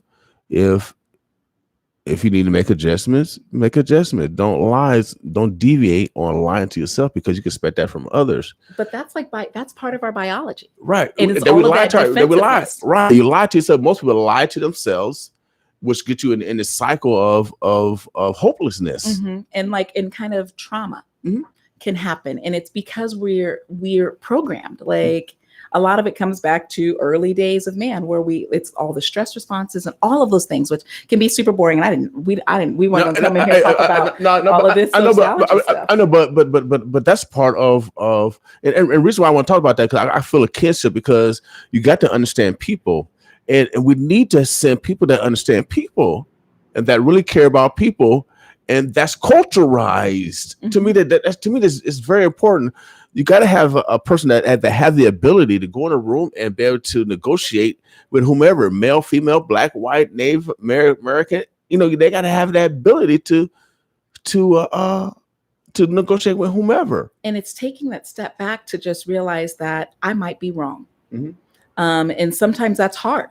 That's hard to recognize and understand or communicate with others, but also that we have to have the ability to know when we have to speak out when someone's misunderstanding is kind of threatening my humanity. Right. Now, since you brought it to that, and one of the reasons why I called you, because I felt that your humanity was being threatened by the flyer that the Omaha Police Union sent out. And the reason why I wasn't emotionally upset, but it's politics, so I understood. But yet, we're in a time where we're trying to build police and community relations. I was wondering, question one, how did that help community and police relations? Going after a sister. Two, just the timing of it, and then how you depict a sister, a beautiful sister. You depict her in a negative light. I've known no black woman ever to advocate crime. I know some of y'all have, some of y'all people have, but we made movies of it, but I've never heard any black woman tell And so the Omaha Police Union, they sent out a flyer. You gave a thumbs up. So what is your belief on defunding police? Do you believe in defunding the police, or do you believe in allocating dollars differently within a police department? I think we have to rethink the entire way that we're doing budgeting in this city. Okay. We've got people, and I'm constantly talking to folks about, we pay a lot of taxes, property taxes and all these things. Mm-hmm. And the reason we're so upset about it is because we're not seeing the return in our investment. Right. We are having, our dollars are going to things, but we don't see any improvements in our streets. We don't see improvements in our like parks and all of those things. Right. So I was like, we need to rethink, because at the end of the day, I feel like we have siloed out all of these different spaces where it's now like, it's either the community's budget or the police's budget. It's the city's budget. Right. And the city should be responsible to the community. Right. So instead of like, what are the problems we're trying to solve? If we want to reduce poverty, if we want to reduce crime, if we want to increase the health of our city, and the health of our city isn't just determined by our tax bond rating. Right. There's so many things, housing, all of these things are linked to reducing crime. Right. So why aren't we budgeting in a way where we look at what are the problems we're trying to solve, make those big overarching pictures, and then we budget where all of these things are working together. Right. We will have greater impact on solving all of those issues if we are working with them in collaboration and not just everybody fighting for their piece of the pie. Right. So Right. like, how are we starting to put more emphasis on funding people-centered work, Mm-hmm. where we are addressing the root causes of the problems? Right. And that's where I think the conversation around defunding the police, it's made to be like so divisive. Mm-hmm. And those of us that are just asking questions about, how do we just look at this differently? Right. So I mean, you don't want the police to leave. You believe Like, that the police are necessary, I right? feel like there's a place for policing in our society. Yeah. Absolutely. Okay. Yeah, Like, okay. I have All right. always said that. Okay. So I just want to get that clear. So you can't have a negative and a positive, saying like, so you can't defund the police and you have respect for the police. So I'm in agreement that we need to allocate dollars differently in regards to the city budget, because they don't give nothing to North Omaha. Well, and unfortunately, like, though, it seems like sometimes we're just throwing money at people as if like that's supposed to solve a problem, but we're not actually looking at what are the true root causes. Right. And if the root causes of some of these issues is a lack of investment Mm-hmm. in certain types of good paying jobs, because people are like, well, we just need jobs. So then they throw a bunch of $9 paying jobs. Yeah, $9 That's in not, there. like, we know from research and studies, people need to earn at least $18 an hour Mm-hmm. in order to afford a 2-bedroom apartment in this Right. in this city. Right. Our average 2-bedroom apartment is around $950. Mm-hmm. So if you're only making $9 an hour, you're nowhere near. Yeah, without a doubt, you're never gonna make it. And so if we look at the family sizes and the people that are here and the jobs that in this community, the problem doesn't just start with the people. It's a mix of both. Businesses need to take a greater responsibility. Mm-hmm. We need to really be talking about increasing our minimum wage in the city to 15. Mm-hmm. There's a lot of folks that are doing this fight for 15, Mm-hmm. but we don't hear anything about that on our city levels. Right. Now, let's talk about, Ben was just here. Juanita's going to be here. It takes 4 votes to get things done in the city. Would you be supportive of bringing infrastructure? Because Biden's talking infrastructure, you know what I mean? Maybe transportation infrastructure and some family stuff, Mm-hmm. but we need buildings on 24th Street. So we got young entrepreneurs to fill and rent those and lease those buildings and buy those buildings. I'm tired of people talking about, are we doing this? And they talking about a street beautification. But those are the band. You know why? Because it's easier to do those things and then say I've done something, Right. than it is to tackle the hard pieces to Right. say it was the chamber and the young professionals from the Urban League and the young professionals from the Omaha Chamber that did that study like 2018 Mm-hmm. to find out why is it they found that Black young professionals were like fleeing the city. And they then dug deeper, did a second study to ask why. And it's because they don't feel like there's opportunities for advancement or there's opportunities for good paying jobs, but that it was Black young professionals were more likely to want to be entrepreneurs that had that side hustle, that were doing the side work, but we don't have our banks investing in Black businesses the way that they should be. And I know Bobby Brumfield, I'm sure you know him. So he's been working a lot with that, with now recently joining the chamber board.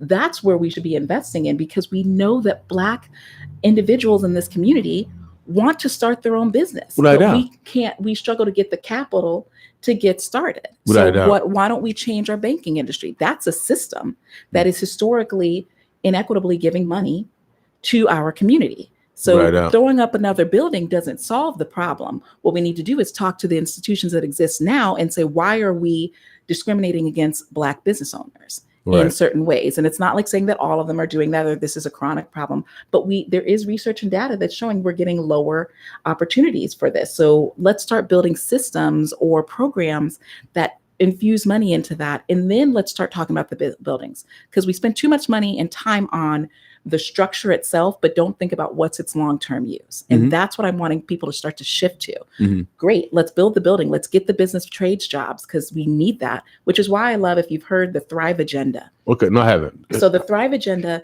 this came out of several individuals that talk about this Green New Deal. So we know like the New Deal, and then now what they're doing.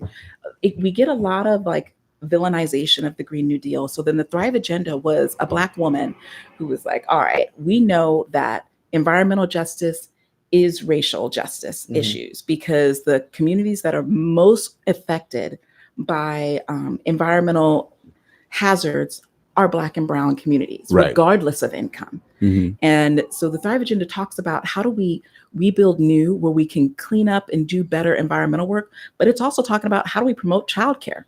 How do we promote jobs that if we're going to do this transition to a more environmentally safe and sound to address climate change, we cannot leave the worker behind.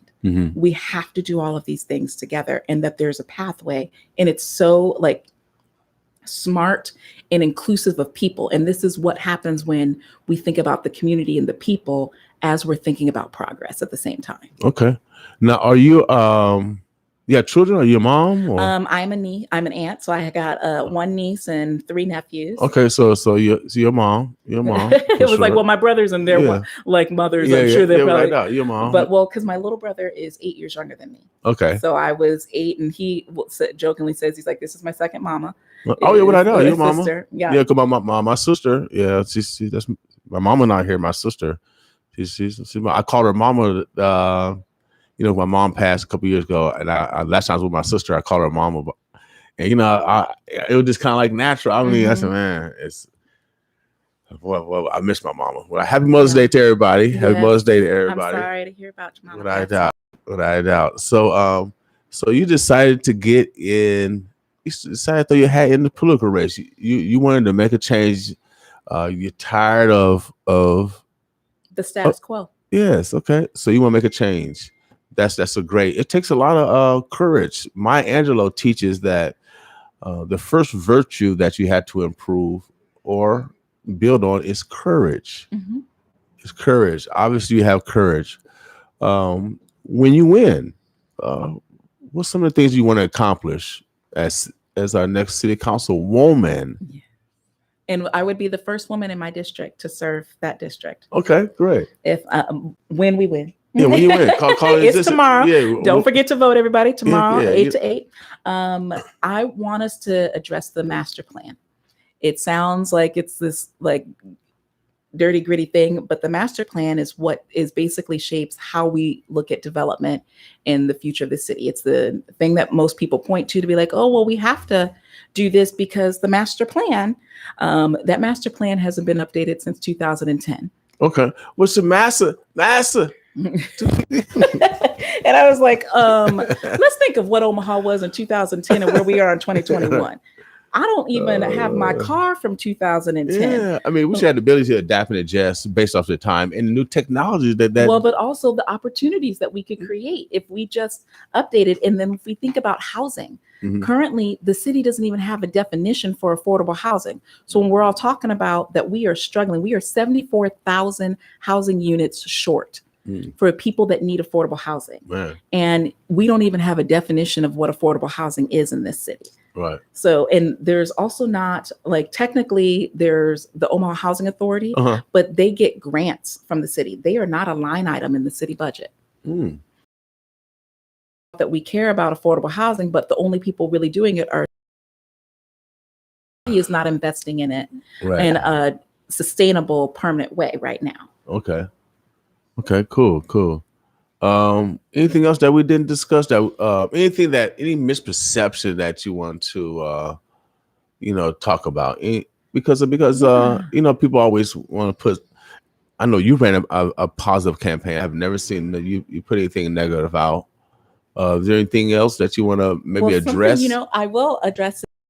There's this kind of talk about parties. We talk a lot about partisanship and how do we be bipartisan. Okay. And the city election is a nonpartisan election. Mm-hmm. I've been registered as an independent. Mm-hmm. A lot of people assume I'm registered with the Democrat, or there's been like rumors out there that I'm an independent, but I'm a conservative. And my thing is that the parties it should not matter specifically in these races because they're nonpartisan races. And I think the people who set that up, it was intentional. Right. Because we want people to run on ideas. We should be running on issues. We should be running on ideas and pushing for what's best for the citizens and residents of Omaha. Right. And that's why I've been trying to do that this whole time. There might be people that are like, I'm not sure where she stands or what her thoughts are on this. And it's like, if you look, the issues and my website, if you haven't been to it, like we were intentional about being very clear about all of our platforms on there. And it's because it's not about partisanship. It's about what's best for the city and having a vision and moving forward.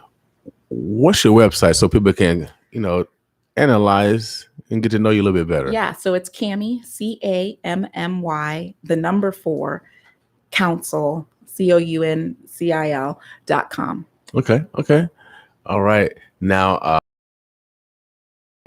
from this community district outline, where's District 3? Yeah, so we're roughly the river to 90th Street. Okay. And then Dodge is basically our north border to about Center Street being the south border, but there's little areas on the eastern side. We go as far out as Cumming Street. Okay. Encompassing Gifford Park, On the north Yates side. Elementary School, where I went to for 2nd grade. And then as far south as the Grover Street from like 50 to about 72nd. Okay. So it's interesting, but this is an area that there are actually lots of people of color. Like we are probably diversity wise one of the most kind of intermixed because we've got refugee populations in here. We've got Latino and Latina. We've got African American and Black. And I think we often get left out of these conversations because people forget that Black people live all over this city. Okay. We want to just say, oh, okay, when we're only talking about, and we ignore those of us that are all over. And this is a district that has a good number of individuals that feel like we're underrepresented because people have never pushed for us to be in these seats. Okay. Well, if when you win, that would be major. That would be very, very major. Have another woman on the board also. I think it's one right now. Is that correct? But yeah, she didn't win the primary, so she will not be returning to that seat. Oh, Mary Borges didn't win? For the city council? No, District 5. Oh, Mary Borges. And then Emily. So Amy, there was 2 currently in the city council. Okay, I'm thinking Mary Borges. She's the commissioner. Sorry about so that. there's 2 women currently, but one of the women did not pass through the primary. Oh yeah, so that was Colleen. Yeah. So there definitely will be a male because the 2 folks in general. But District 7 will still be a woman because it's 2 women in the primary. We have the opportunity to have 6 women in the city council because there are. That we have the opportunity to have 6 because. There is conservative Becky Patalan, Barrientos Patalan is running in District 4. Okay, yeah. Oh, yeah, I forgot to get. Yeah, I know Miss Patlin. I forgot to get. So we have the possibility to have 6 women. If the women were to win all the seats we're running for, we could have 6 women on the council, which would be a change because 51% of our population is female in the city. I wanted to reach out to Miss Patlin, and the reason why because when a lot of people don't know, I ran Mayor Fahey campaign office in North Omaha, and Miss Patlin ran the South Omaha because she's Hispanic, and so She's in District 7? She's in District 4. District so she's 4? running up against incumbent Benny Palermo. Okay. And then we've got Naomi Hadaway. I don't know if you've reached out to her. So Naomi is running in District 6, which is actually runs the center. So she connects with my district just on the west side. Okay. So I'm Missouri River. She's to Elkhorn River. Okay. Amazing Black woman, biracial woman running in Omaha. And a lot of folks are forgetting about her out there. But she is my inspiration. Like she is doing the thing. Well, I wish I haven't reached out to those ladies earlier. We would have had them on today. I don't know if tomorrow. You can still give the shout outs to share Naomi Hadaway. Yep. Yeah, without a doubt. Go ahead. Make sure you guys pay attention to those ladies. Without a doubt. That's great. That's great. Now, this your first bid for political office? Yes. First time ever. Never thought I was going to run, and then decided, okay, I think you should run. Okay. I always thought like people like Sonny and folks like that is like, I think I would be a behind the scenes. I'm happy to be someone's chief of staff or work with somebody to help kind of move things, but I don't need to be in the front. Like this, like I just found out I am one of the recipients, or they just announced of the Young Black and Influential Award. So okay, congratulations. Yeah, and it's like I've just been kind of trying to stay behind where nobody sees me, but I guess those days are over, and I'm comfortable with it. Yeah, you're a superstar. Well, you're a superstar. You know, people gonna ask for autographs, and they'll wait for you when you're late and all that stuff. You know what I mean? So you're a superstar. Omaha, the Burbs of Bluffs. We're talking to Cammy Watkins. She's running for City Council District 3. She's on the air advocating for your vote, and then also we're just getting to know her because. You know, people put out a mailer saying that she wants to defund the police. Just want to let everybody know. No, she likes the police and she wants the police to stick around. But like other community members, like everyone, especially Black, they just want just reform, just some reform to make it better, so community police relations can be better. And what's wrong with that? What's wrong with that? Well, I think it's about accountability. We all want to see accountability, that the people that are upholding the laws should be responsible for the same laws that we are. But that's a tough conversation to have. It's the same way as we talk about all of these other big issues. We should be able to have conversations about how do we create better accountability, and what does justice and safety look like in our cities? Because safety, we've had one definition of it, but it's not necessarily a universal definition for everyone. Right. So you already saw the skill set that you've been able to bridge gaps. So what a question I've been asked, you're gonna need 4 votes. You know, your ability to get along or negotiate with your peers is crucial. You feel pretty confident in that area? Yeah, because I'm not afraid to ask questions. And I think one of the things that I've tried to do very early on is start to build relationships now. So it's a collaboration, and collaboration isn't just one-sided where I only get what I want and then I don't care what you want. It's really about finding out, what is your vision? What are you trying to accomplish? And how do we work together for a common goal? Where do we see the patterns? Because in the same spaces where North Omaha is looking at gentrification, District 3 is also seeing our own brand of gentrification. So how do we start to work? Because we're more powerful. I always think about that picture where it's like the big fish, and then you see all of the little fish come together to form a bigger fish to eat it. And it says organize. That's all we're trying to do. I'm a community organizer. That was my first real big job here. And that's how I got connected with so many people like Brenda and Cheryl and Sonny, is organizing. And that's built by building relationships. So I've started now having conversations and reaching out to the existing as well as several of the candidates, which is why like people like Sarah Johnson, and I had conversations with Sarah and Pete, because we have to start now, and waiting till I get into the seat to say, okay, now I'm going to start trying to find out what this job is about. That's too late. We've got too much work to do, that we need people that can hit the job running and then learn all those things that you only learn once you're at the table. Without a doubt. Well, you're a very intelligent young lady, without a doubt. I mean, very impressed.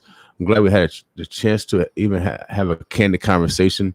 When people put out, propaganda, then, sometimes it does sway people's mind. But the best remedy for that is to actually bring the person in to give you a different persuasion. So Miss Watkins does not want to dissolve the police or get rid of the police. She just like anyone else wants to make sure that the police department is reformed. What's wrong with making things better? What's wrong with it? So for all y'all skeptics, for all y'all that put out the propaganda, y'all heard it here first on 95.7 The Boss. And I'm in total agreement with her that we need to put more money in the PACE program, the police athletic community efforts that they're doing in community outreach that the police are doing. So there's other areas where you could put money towards the police. And another system, I don't know if you talked to Deputy Chief Wayne Hudson. When I interviewed him, he came out with a great idea of police reform. You know how they do busts and they get all this money and all these drugs, and they got sent to Washington D.C. and the feds get their cut, and then they send the money back to the local police department, and they get their cut off of illegal money. Interesting. And so they usually get that money back to police officers for training and stuff like that. But Deputy Chief Wayne Hudson, who is a black, said, well, we need to maybe look at that, using that money towards giving it to nonprofits For prevention work. Right. It's like, how do we invest in prevention as much as in response, an armed response? Right. Yeah. That makes police officer jobs a little bit safer. Well, and also we stop having police having to do work that they're not trained or responsible to do. This is where we love programs like Cahoots in Eugene, Oregon, or STAR in Denver. And I think there's another city, but a program that I heard about recently that's in Wichita, Kansas, which is a sister city to us. Right. It's called the HOT program, which is the Homeless Outreach Team. And their whole focus is how do we decriminalize homelessness? Right. And poverty in that way, where their whole mission is about not ticketing and not giving citations and not putting in jail individuals who helping people but actually helping them get out of that cycle of homelessness. And it's really, they're seeing great results. There was an officer from Wichita that came and spoke to many of our homeless outreach community members, and they invited some of us candidates to sit in on that. And myself and Sarah Johnson and Naomi Hadaway sat in, and I was blown away. And I'm so excited to have conversations about how do we bring that? How do we not like ticket people because they're homeless and they're hungry or they have no place to stay? And so how do we actually get them to the services that they need to address any addiction or mental health issues, or just the fact that they're unhoused? They've got skills, but because of a pandemic, people lost their jobs. Those are the types of programs that we could be looking at, and we're going to save the city money. And there's a full patrol. Their whole job is to help end chronic homelessness in Wichita. I would love to see that program here. Great. Omaha, the birds are blessed. We need someone with vision. Oh yeah, vision, and one that's able to create some good trouble by bringing new vision. You know, sometimes when you bring positivity, it automatically going to cause havoc, baby. It's automatically going to cause havoc because the norm is negativity. The norm is all the negative way of life. But it's a new fresh air, new breath of fresh air. Cammy, you're a new breath of fresh air. I'm glad to have an opportunity to meet you. Without a doubt, when you win, I know that we're going to get someone that actually care about the people, all people. And being in theater, you actually have to have the ability to memorize and improvise. And so you had the ability to adapt and adjust on a dime. And then you come from a psychological background. Oh, sure. You kind of like, let me put my thing out. My thing out. You know, my college, my degree of behavioral science. Yeah. You don't got your college poster. So yeah, I carry mine around. So no, we brag off our education because I'm a social scientist.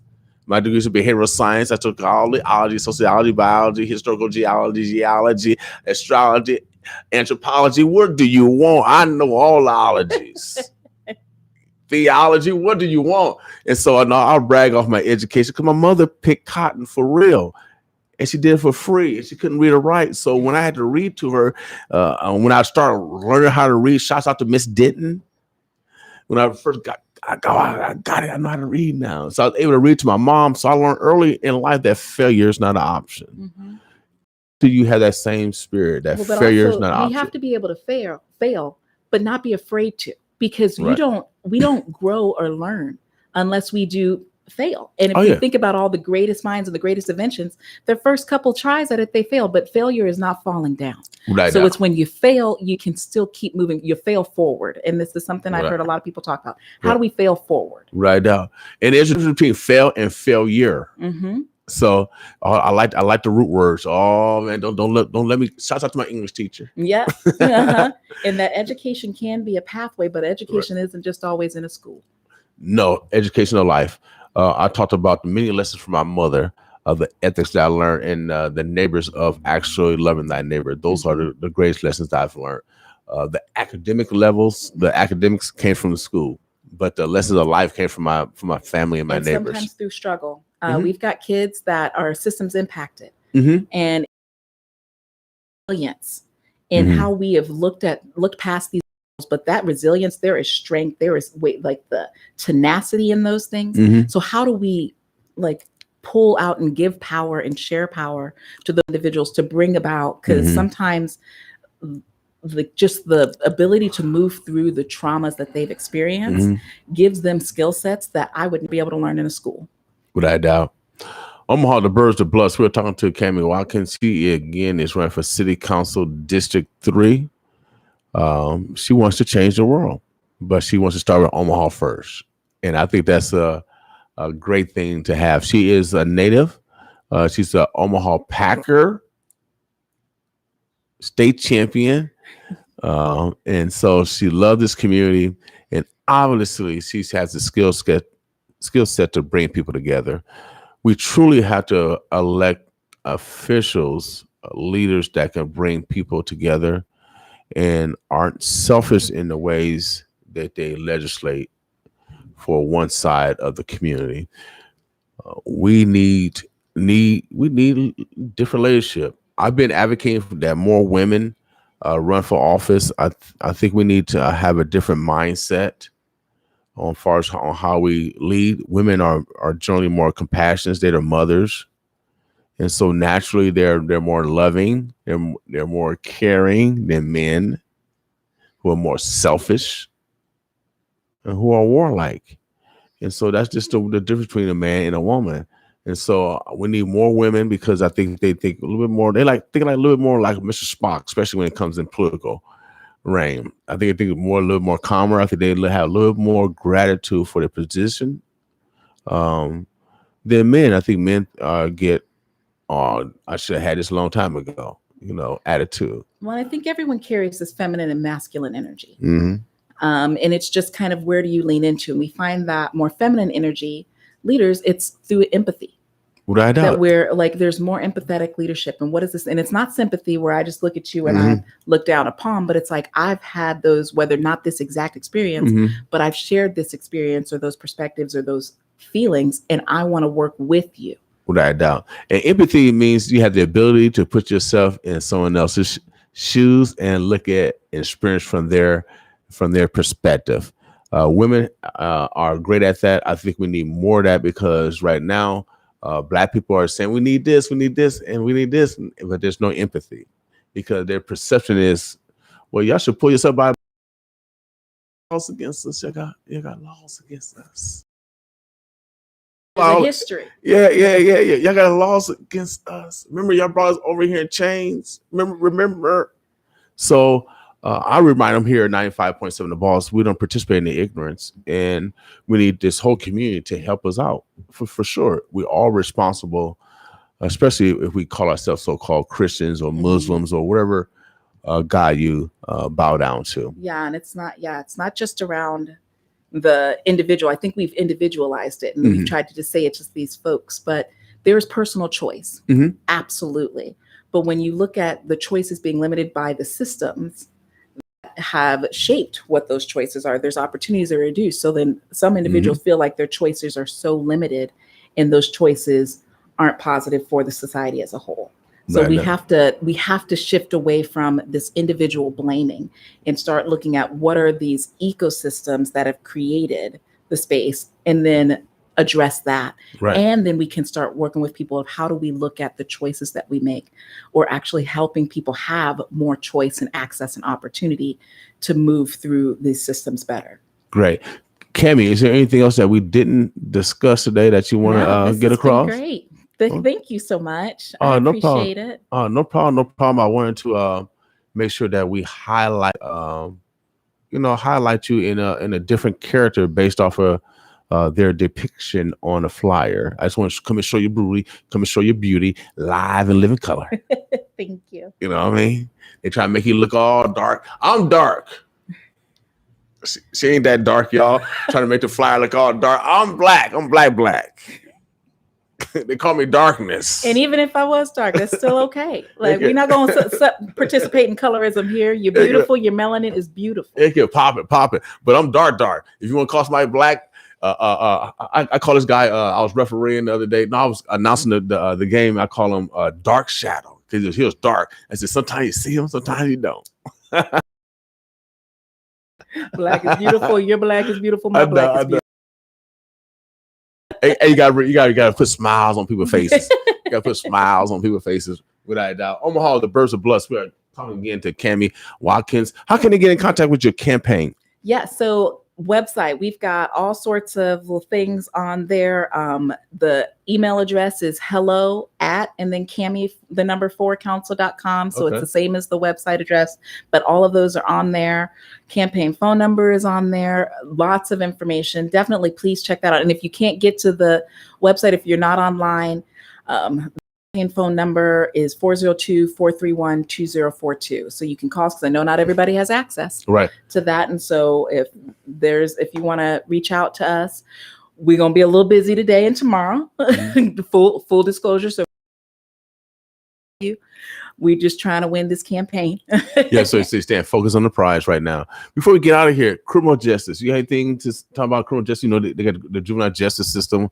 They building the kids jail. They want to want to use another name.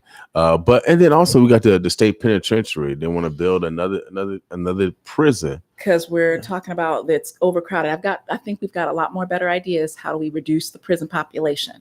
Okay. Than building another prison. And I don't think that we've leaned in enough on what are those ways to reduce the prison population. Mm-hmm. One of those is decriminalizing some of these smaller drug charges, particularly marijuana. We've got to talk about we're like legalization is one thing, but decriminalization is another, and we have to have those conversations. And until we've had that, I don't think we should be talking about building a whole nother penitentiary. Without a doubt. Yeah, there are some solutions to reduce recidivism, and being a black probation officer, sometimes you need to have black people at the table of decision making. I'm a black man and as a probation officer, so I have investigative knowledge, but also I have knowledge of how police officers write their reports. Interesting. And so one of the things I've never done, I learned early as being a probation officer and being a black man, and this for everyone that's non-black, and even if you are black, biases. We are subjected to biases every time we go out the doggone door. It's biology. And every single one of us has bias. And to say that denying like basic psychology and sociology. So let's just acknowledge every single one of us carries bias. Mm-hmm. And it's about how do we mitigate that, or how do we address it, confront it, and then move through in these conversations and in our world, acknowledging that it exists. Mm-hmm. And so and that's what I'm saying. I knew that it exists. And so if I met a probationer, no matter male, female, black or white, I never read their police report because I didn't want to develop any biases before I met that individual. I read it afterwards because I had to, because the police, just to make sure that person told the truth based off the report. Oh, okay. Well, damn, I'll give you a chance. You told the truth. We'll give you a God probation. Mm-hmm. but if they try to manipulate, lie, and stuff like that. But also, I look at the police, how the police write too. That don't look right. They're like a run-on sentence right there. I'll go back to my English teacher, and you can tell the truth by how you can decipher the truth by how people write. Mm-hmm. Well, it's just like we're all human, right? So, like, let's build into our systems to address that. Period. And so that's one of the ways that I eliminate bias when I met an individual. We just ask you to do the same.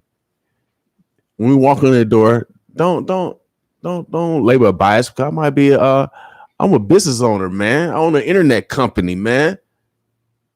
without a doubt. But when I come in the door, it's today. Look at his hair. You got. I did the things. You know, my hair is versatile. You know, I can wear my hair in afro. I can wear it with the little, what do you call that thing? The little sponge. Yeah, sponge. I can sponge it. Well, now we all right. Nebraska just passed the anti-hair discrimination bill. Leave my hair alone. Mm-hmm. It's like I've been rocking my natural hair all week. I was like, we're gonna represent. You know what I mean? So this is what I mean. We got to get laws to get y'all live about our hair, Lord have mercy. So we need you in the house. We need you legislating. You are necessary. I'm glad you took out on faith. Keep doing what you're doing. Again, give your information out for your website so people can support you today, tomorrow, or beyond. Because I know you're not going to start running. No. So www.cammy4council.com. All right, Omaha, Nebraska. We finna take a musical break, and then we'll be right back with you, boss with me. We got Miss Johnson. She'll be here at 5:00, and we're gonna keep it rolling. You know, she's the opponent of Ben Gray. Boss with us.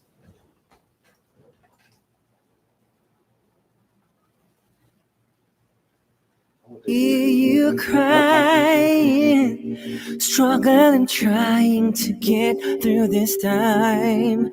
Good days are coming, bringing joy in a little piece of mind. I know that life can be unfair. I know you feel deserted by the ones who pretend they're on your side. The world has heard the words they say, the endless lies that all will be okay. How can something like this happen today? I hear you crying, struggling, trying to get through this time. Good days are coming, bringing you joy in the little peace of mind. I know that children are dying. I know your happiness has come and gone. Like a thief in the night to everything. Oh, I feel a little weak, tired of all the violence of this world. I feel such a shame inside. Oh, the shame in my heart. There has got to be a way. Crying, struggling, trying to get through this time. Maybe you jump in a little every time. I hear you crying, struggling, trying to get through. They're coming.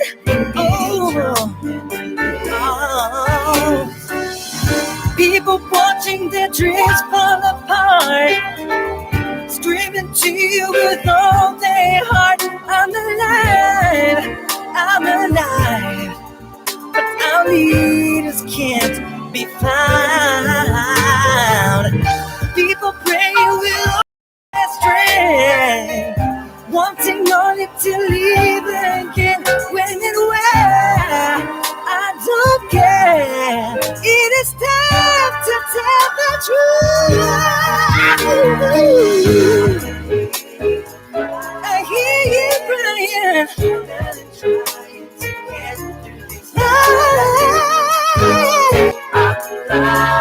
They're coming.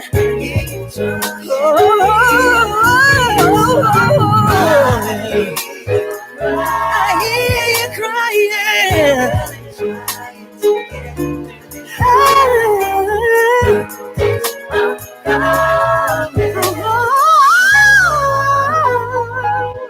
Little piece of mine.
that you need. Oh, he really been good. Shout, shout. I've been waiting a mighty long time to sit at the welcome table. I'm getting excited right here. Oh, I can't wait. Yeah. I can't wait to shout. I've been waiting a mighty long time to sit at my Jesus' feet. Yeah. Oh, he made a way out of no way. He made a way out of no way. Nobody could do it like you, Jesus. No. He made a way. Oh, he's been good. Yeah. He really been good. Yes, you have. So many times, Lord, you made a way for me. You're really. He made a way out of no way. He turned my darkness into day. So many times I wanted to give up. Nobody could do it.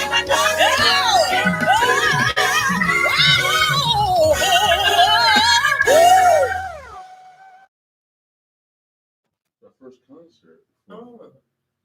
How long ago was that? That was, that's when I first started back in, dang it, I should have put a date on that. I'm losing time. 2015, I think. Now, was Toni Morrison there or what? Who's Toni? Who's this lady with the gray hair? That's, she's a famous singer. Oh.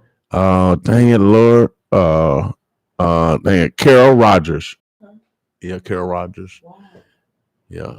Omaha, the Burbs are blessed. We got our next guest in the house. Oh, yeah. She's been here before. She's been everywhere, y'all. She's like, she's been campaigning so hard. She's like, like Lay's potato chips. You know what I mean? Wow. Once you take one chip, you got to keep snacking. Yeah, without a doubt. Every block I go, Johnson. I turn this block, Johnson. I'm eating good, Johnson chips. And so, no, you everywhere. I mean, you everywhere. You even in the sky. I saw you in the sky this weekend, reflecting off the clouds. I said, "Dang, that woman is on Earth and in the clouds." Wow. Yeah, that's what you have to do when you're running against an incumbent. Okay. You got to turn that notch up. I see. And you come from the IT background. And most people are in IT are analytical. They're quiet. Right. Absolutely. Got their own little office, got their name door and stuff. Don't too many people come down that way because they know that you're not a people person. But that's opposite. You're opposite of the perception of an IT person that likes to work alone, that has that one office by herself. Right. So, no, you're opposite of that. Right. I'm a people person. I'm a people person. Okay. So Omaha, the Burbs, the Bluffs. We are talking to Miss Juanita Johnson. She is running for District 2 City Council. She's running against Ben Gray. You know how these stars are. They got their own nouns, verbs, adjectives, prepositional phrases, and predicates to introduce themselves. She's been here before. And like I said, she's like Lay's potato chip. Johnson. You see Johnson every corner you turn, there is Juanita Johnson. And so obviously, you come in with your game face. Right. I decided that I wanted to run for City Council District 2. And just like anybody, when you decide to make a run for something, you're in it to win it. Right. And so when that decision was made, that meant that I needed to do all things necessary in order to win. Okay, and Ben, in order, you know how to count because you come from IT. Right. 1 + 1 = 2. Right. 2 equal, and so on. Right. So you know what you had to do in order to multiply votes because you were able to get out of the primary. Right. Exactly. You have to. I had to figure out a way or a strategy to maximize the votes, even against the odds of running against an incumbent. I had to do that analytical process in order to ensure a home run. Right. Now, that kind of knowledge, that kind of intelligent wealth. That's necessary when you're dealing with 6 other council people. Right. You have to be able to be well versed, moving fast, thinking outside the box, willing to change, open to ideas, listen, and then create a winning strategy so that you are most effective at winning some of your initiative. Now, we know, Bill or William, which one would you prefer to be called? Well, I like the women. I like the women to call me William. It's a little more sexier than Bill. All right. So now, William, you're not going to win every art that you take on. Okay. So you have to strategize which ones you want to win and which ones you want to compromise. Okay. And so when you're working with a collective body, you kind of size things up. You size it up, and you calculate, and you kind of make some concessions, right? So that your counterparts can get what they want, and then you are very hopeful that they make concessions when you really want to get something done. Okay. So it's a win-win situation when you do it that way. So you have ability to adapt and adjust and compromise, which is all necessary of a good politician. Right. Good. Yeah, absolutely. Now, a lot of people indicate, or they might not be aware of, that you do have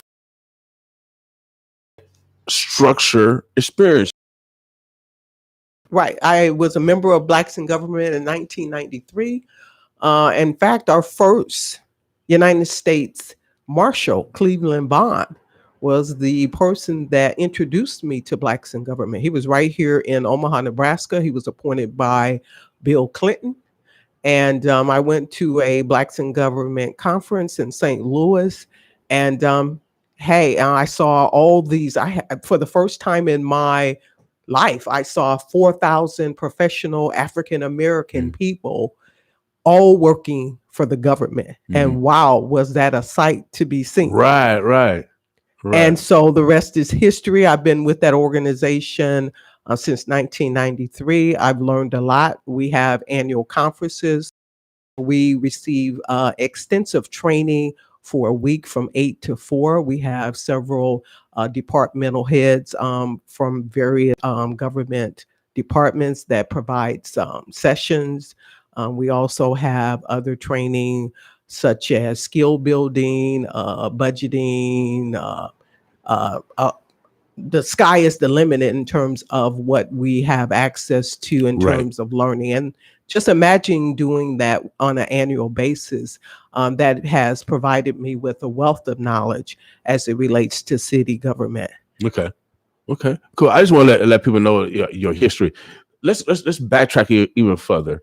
Let people know where you come from. Are you from here? Where'd you go to high school at? Where'd you go to college at? Because are you a mother? Happy Mother's Day if you are. Okay. Happy Mother's Day if you aren't. Because women take care of other people's children. That's all the time. Right. So I was born away for a brief period of time in my young days. Returned back to Omaha, Nebraska in 1976. Returned with a young boy, single parent. Very young at the time, and kind of wet behind my ears. Didn't know much, but I was a new mother, and I had to navigate in that space.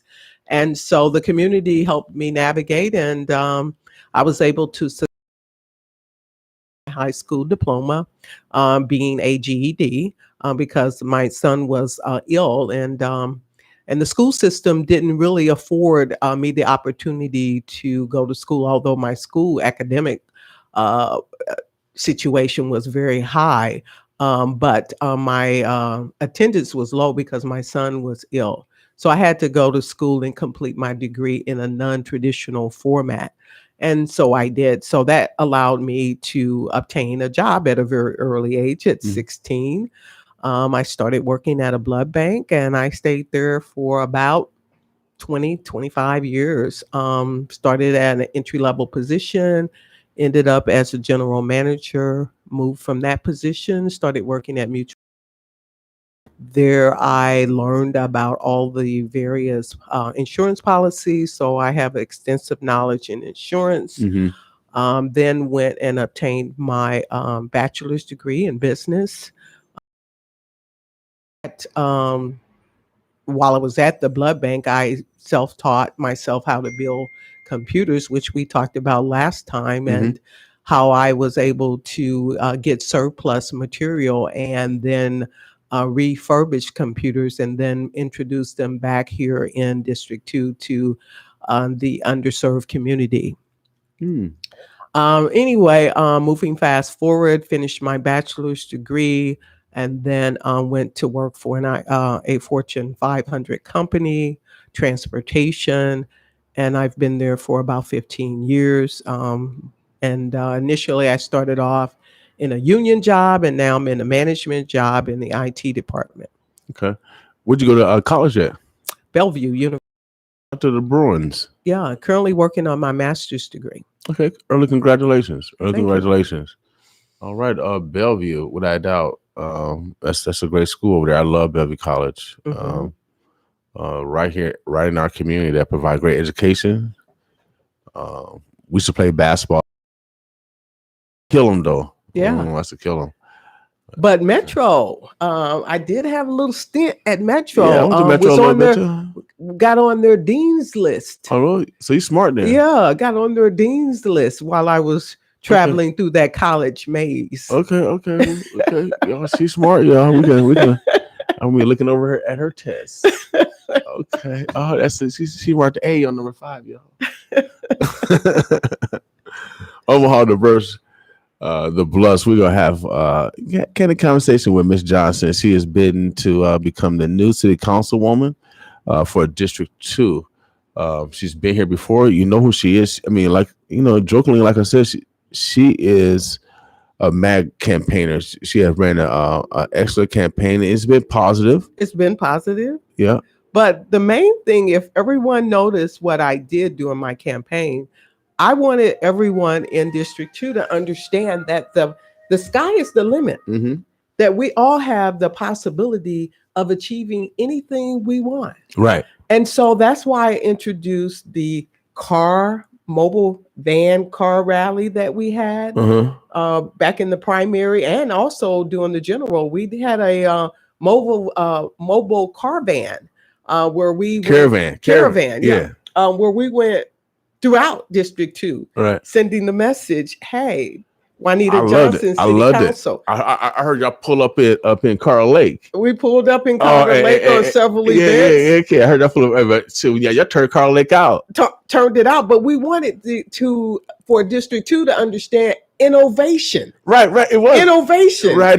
You can do. You don't have to do what you did yesterday. You can do something new. Right. New and improved. Yeah. Right. So we did that, and then, as you mentioned, this past Friday we had the skylights. Right. It said it was a beacon of change. Without doubt. It's time for change in District 2. We want the folks to know, hey, you don't have to stay where you're at today. Right. Possibility is endless. When you win, what are some of the initiatives? I know you're going to be inclusive to everyone. I know you're going to have an open door policy, because I know you say you want to make decisions from the bottom up. Exactly. What is something? Is the first initiative is to do community outreach events to get a feel of what the community is vibing. Right. Absolutely. This area, as a neighborhood leader, I come in contact with people on a regular basis. And one common thread that the residents as well as business owners in this community voice is that they are not heard enough, that they're not a part of the process. They feel left out. So how do we change that, Bill or William? We change that by bringing them along the way. Before decisions are made, that means from beginning to end. Not at the implementation stage, where we are oftentimes told that, hey, here it goes. We're talking about at conception, the idea is formed, And then we talk about it, and then we make a decision. Hey, this is how we're going to do it. And then at the implementation stage, so that community is involved from infancy all the way up to maturity. Right. That's the only way you're going to change an underserved community, when they have a buy-in to whatever the decision is to make regarding a change. Right. I like that. I like that because, and then also by that methodology, it's going to improve Black vendor participation. Exactly. Because they'll know what's going on. And for those businesses that are in line for those opportunities, they can bid for those opportunities. So Exactly. It's a win-win. It's a win-win. So like when we have corporations that come in, like we had Amazon that came in, right, and then they took their business over to La Vista. Right. All right. Many of us have no idea why we were not considered. All right. So if we're not considered and the conversation never takes place as to what we were lacking, how can we develop to be in that position and be winners when it comes around again? So we have to have those tough conversations, hence real talk, real change. Right. Okay. So that's my third platform. Okay. Now, I asked Ben about the new prison. What's your prison on a new state prison? There are a lot of we're spending a lot of money, taxpayers' money, on prisons, but we're not spending a lot of money on early childhood development. I was reading an article with Biden this morning, where there's some studies that's indicating that we need to get children involved and change the dynamics of how they learn as early as 4 years old. Some time ago, it was kindergarten, we were trying to reach them.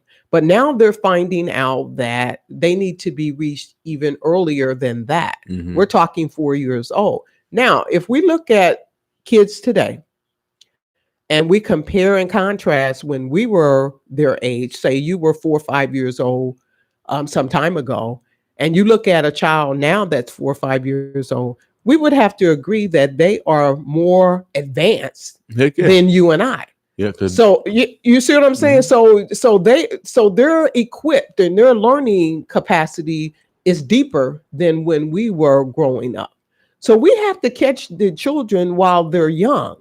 If our outcomes are expected to be favorable, so that young children grow up to be beneficial in society, we have to catch them while they're young. Right. So I would advocate spending more money at the bottom level and infancy level versus, hey, now I've developed a bad behavior. Right. And now you're ready to lock me up. And now I don't have the opportunity to expand, grow, or whatever. You could have caught me early on in life, and we could have helped society as a whole. So I think we're spending our time, our energy on adults after we've allowed them to escape through the system with bad behaviors, never correcting the problem. So we're just spending money. So what do? Just continue to add prison after prison after prison? I mean, we have to find out the problem, the root problem. Right. And I believe that problem would be starting at the early development age. Okay. Any other initiative that let's get over perceptions. Any perceptions or anything that you want to express to the community that they might not know that will convince? Well, I hear again that listens. I'm that leader. I hear that you want a leader that will inform you about what's going on in the community. I'm that person. I hear that you want a leader that's going to advocate your needs. I'm that leader. So all in all, the things that I hear in this community that screams out the loudest I'm that person to fulfill those needs that this community has. Mhm. We cannot expect a leader that perhaps leads in District 5 to have the same skill sets as we have in District 2. Why? Because we're dealing with a different set of people. Right. So you have to have a person that is able to reach individuals where they're at today. If I'm way up here and my constituents is down here, and I never aspire to reach them at their level, then I'm not helping them. Okay. Right.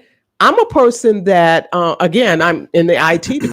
So, obviously I'm able to navigate in various spaces and maintain an even flow. So yes, I can come down, I can come up, I can come in between. Right. You have to be versatile regarding people. All people are not the same. You have to have the ability to compromise and work with people regarding how they best take in that information. You have to be able to do that. A good leader identifies, they size up who they're talking to, and they have their conversation based upon that person at that level. Omaha, the Bluffs. We're talking to candidate Juanita Johnson. She's a candidate for District 2. How can they get involved with your campaign, or how can they vote for you? Well, they can vote for me on May 11th. Tomorrow, if they've not already done so through an early ballot. All right. So how they find more information out about me, they go to www.votejuanita.com. And some people spell Juanita a variety of ways. So let me help you out there. It's JUANITA. So votejuanita.com. That's my website. And then you can also go to my Facebook page, which is Vote Juanita for City Council. We're constantly adding things there and kind of keeping you informed about the campaign trail. Now, this is your first campaign, is that correct? This is. How has it been for you? Very hard working, meeting a lot of people, a lot of excitement, a lot of responsibility. It's just been all over the map.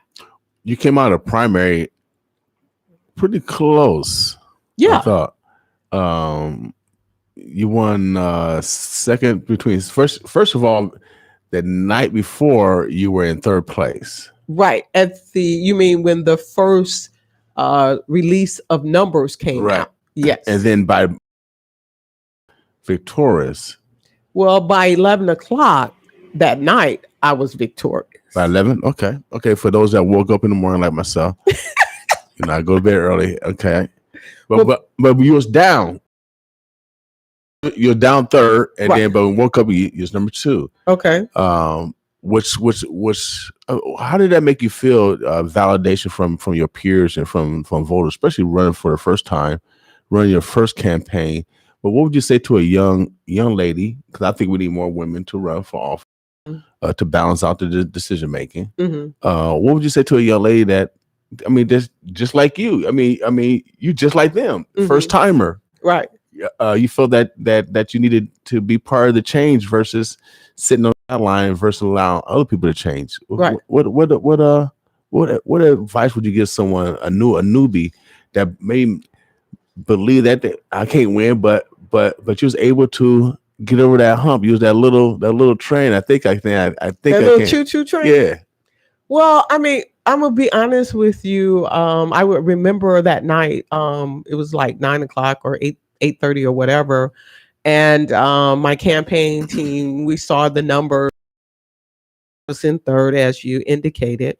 But I knew that was not the end, that I was going to emerge into second. Now, why I knew that was because I have trust in God, and God assured me that I was going to come into second place. Okay. So I believed that. I gave that responsibility, that charge. I commanded, I spoke it into the air, into existence, that I was going to come in second place. So despite what the numbers said at that hour, I knew that I would emerge. Okay. So we left. I believe we were at Big Mama's, and her place of business closed at 9:00. And so we left, and the numbers weren't where we wanted them to be. But I decided that I was not going to let that put me in the dumps. I still had faith. I still had trust that this was going to happen. I made myself busy and went to the various polling sites that we had. We have 25 of them here in Omaha, and began to take down my signs because that was going to have to be done the next day, regardless to what the outcome was. Yeah, regardless. So I went and started taking my signs burst of down. energy. You burst of energy. It's a nervous energy. I'm going to go take my signs down. I'm not going to sit here on my and worry about this thing because I know this is what's going to happen. Right. So I went and began taking down my signs. And so all of a sudden a phone call comes in, congratulations, while I'm taking down signs. It's 11:00. Right. That's why I know it was 11:00. Right. I get a phone call, congratulations. Okay. Right. I didn't get to see the numbers on TV as some folks did. Right. Because you was working. I was working. But somebody called me, texted me, and said, congratulations. I said, okay, thank you. Not in vain. No, so I would tell someone, trust and believe that you can do something. Trust and believe. Right. Now it wasn't magical, was it? Was it hard work? It was hard work. You have to do the work. You can't expect things to happen just because, you might have on a nice suit, or you got a great smile or whatever. You have to do the work. That's essential. That's key. Well, you heard it. If Miss Johnson can do it, then you can do it. And that's just one of the examples that I wanted to, highlight of a newbie or first timer, took a chance on her own courage to get it done. And so that deems a lot of respect, and we want to make sure that we give you your flowers while you're alive. Right.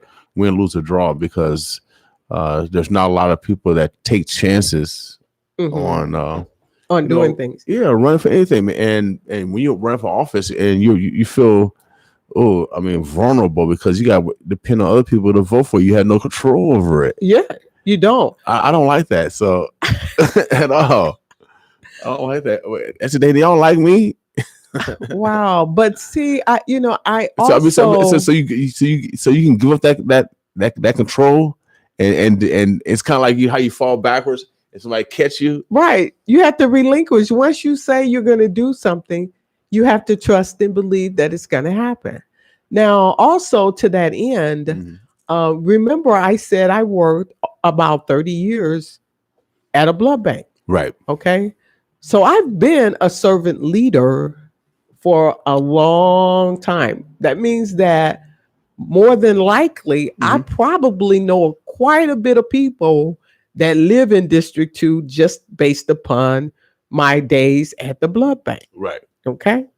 So I'm like walking down the street, putting up my sign, and all of a sudden, hey, Juanita, relationship building. This is not my relationship building with my community didn't start yesterday. Okay. It was something that started over 30 years ago. Right. And you have to treat people correctly. You have to be a good person in order to have those types of relationship where someone has known you for 30 years and still think very highly of you. Without doubt. Now you develop the 24th Street corridor. Is that correct? That's correct. Now they have the BID. The last time I talked to Ben, they got TIF dollars everywhere. They got community grant dollars. They're going everywhere. And I said, why can't we get some? Why can't we get some TIF dollars, some community block grant dollars for 24th Street where we can build buildings along this street so we can, so our entrepreneurs over here can have a place to do business and we can, flourish like South 24th Street. Right. would you be intentional on something, bringing an initiative like that? Especially, you run a 24th Street corridor. I mean, you bring a business together for a reason to get to know each other so they can advocate for greater opportunities. Right. So without a doubt, that's the part of the education piece. Again, leadership kind of advocates and instructs and provides resources and tools for the entire group so that they can elevate. Mm-hmm. So you mentioned these programs, CDBG funds, TIF money, things like that. Far too often, our community has no knowledge of what to do in terms of getting those things. Mm-hmm. So we have to educate them and get them in line to get those resources. Now, I know a couple of people have applied for a CDBG fund, mm-hmm. and they were denied the application.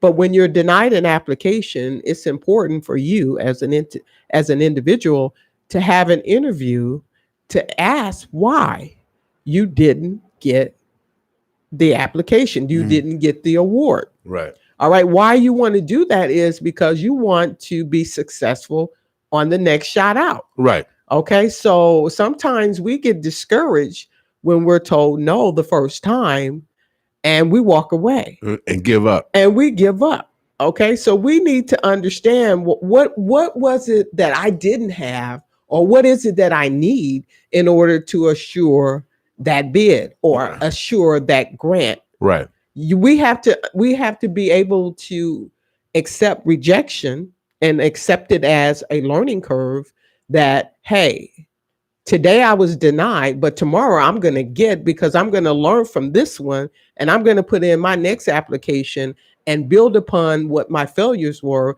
and develop those strengths so that I'm assured to have what I need when the next application comes about. And so back in the day, we used to have we called seniors, we had mentors, we had advisors, we had people in our community that would show us the rope. We've kind of gotten away from that, right? So we're going to need to put those kinds of things back in place. Okay. I had another question. It'll come back to me. But when you win,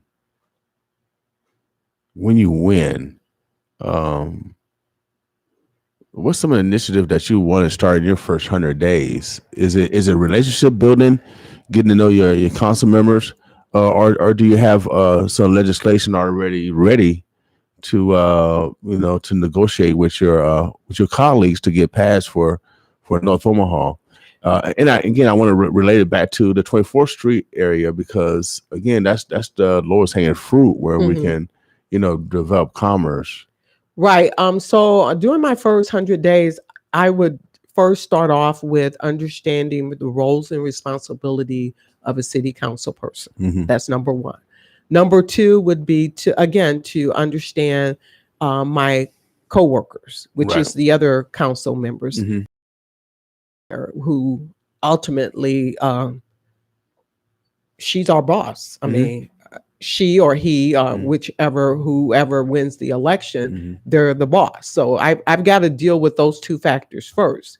And then obviously, since I've dealt with neighborhoods and now also have 24th Street corridor vision in my head, obviously that's going to be something that I'm going to be passionate about in terms of making sure that I network with the new facility there on 30th Street. We have a new economic development office. Right. So we now have a vehicle or a common thread where we know that we can pool all these resources together to make this economic machine work. Whereas before, for whatever reason, we had various hiccups where we were moving at a snail's pace. Right. I believe that after COVID and we're moving, there's no reason why we wouldn't have the opportunity to advance in a mighty, unique way beyond what has ever been done in Omaha, more specifically North Omaha before. Okay. And the next leader, you'll have some jurisdiction over the BID. Is that true? Over, we have a say so on the leadership, or or even the direction, because with new leadership, it's a different change of direction on because obviously with your platform, most of the people vibration is that they want to go a different direction than the current direction of what's happening on, especially North 24th Street with the Love Jazz, especially as you see that. Well, we heard that the Love Jazz changed leadership. That ago, I received notification that there was going to be a change in leadership, and that change in leadership was going to be the Business Improvement District along with Preston Love.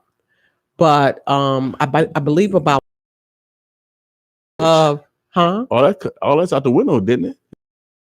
Well, according to Preston Love, he's no longer going to be partnering with that organization to lead the change at the Love Jazz. So from a community standpoint, from a leadership standpoint, neighborhood leader, I haven't heard anything from the city to tell me what's next for Love Jazz.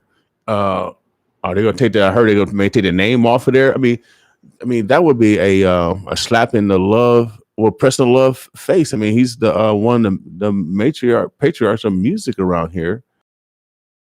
To dedicate to him, and then all of a sudden, because of leadership, then I think all that stuff need to be addressed. But all of that stuff, the key component to all of that stuff, William, is that communication is lacking in our community. So why is it that we have no idea what's happening next at the Love Jazz? Right. Why is it that if there was a need to have new leadership change, why wasn't the community vetted? Why wasn't the community that conversation wasn't discussed with the community as to there being a problem? Right. After all, we were either benefiting or not benefiting from that existence of the Love Jazz. Mm-hmm. So I think we would have had more say if we had been engaged with, what was going on there. We didn't get that opportunity. And that goes back to my real talk, real change. Right. We have to be, again, at the table from the beginning to the end. There is no reason why North Omaha, has no idea what's next for the Love Jazz. Right. There's no reason for that. Okay. Well, I heard some other rumors, but we're going to keep them as rumors right now until I get some validation. I think I have validation, but we're going to let the roll where it is, especially on 24th and Lake Street, as far as, different entities buying buildings down here and all that stuff. So, but I did hear some good news in that response to 24th and Lake. And so hopefully that is some great news. Omaha, the Burbs, the Bluffs. We are talking to candidate for District 2, Juanita Johnson. You heard a little bit about Miss Johnson. She's from this community. She loved this community. She has organized in this community, and now she wants to lead this community. Miss Johnson, how can they get in contact with you in regards to your campaign? Because it's not too late to vote for you. Right. They're going to go to www.votejuanita.com. And then they're going to go on May 11th, which is tomorrow, from 8 a.m. to 8 p.m. They're going to go to their polling sites, and they're going to vote Johnson for City Council District 2. Now, if you don't know where your polling place is, then you're going to go to Voter Lookup. Mm-hmm. You're going to go to do a Google search. Okay. You're going to do Voter Lookup. And you're going to key in your address, and it's going to tell you not only your district, but your polling place and your precinct. Okay. So we no longer have an excuse as to, I didn't know where my polling site was. They moved it. You can go to Voter Lookup and get that information, and it will be there for you. I guarantee you. Without a doubt. There's no excuses for not voting. We have to participate in our freedom. We have to be participants in our freedom. Anything that we didn't discuss, they want to make sure that we get across this. Brighter days are ahead. Change is coming. I'm looking for outcome on tomorrow, and I really thank you for taking the time out of your busy schedule and inviting me in to have this conversation. No problem. Omaha, the Burbs, the Bluffs. We just had a candid conversation with Ben, Cammy, and Juanita All three are bidding to be our next leaders here in District 2 and District 3, respectfully. We want you to get out and vote. Voting is necessary in our freedom. Without a doubt. Without a doubt. You listen to 95.7 The Boss. Make sure you guys get out and vote tomorrow. It is election day tomorrow, 8 to 8. Polls open up at 8. Polls close at 8. So get out and participate in our freedom. Without a doubt. Any last words, Ms. Johnson, before we get out of here? No, thank you, and have a great day. All right. Well, Omaha. Hi, I'm Juanita Johnson, candidate for City Council District 2, and I need your vote on Tuesday, May 11th, to lead the way for change that North Omaha so desperately needs. The incumbent only got 40% of the primary vote. I will work hard to attract high-paying jobs, support small businesses, improve community and police relations, and have real talk for true change. District 2 is long overdue for a win. Help me stand for you by voting Juanita Johnson for City Council District 2. It's just a public service announcement. Are you tired of hearing about the coronavirus? Well, it's real. I'm telling you, it's real. Now here's what I want you all to do for me. Check this out, man. Don't panic. If you're sick, stay home. Stay at least 6 feet away from others. The most dangerous disease. Coronavirus. Wash your hands frequently and practice good hygiene. Show these people what time it is, boy. We can stop the spread of the virus. Coronavirus. Show me your mouth.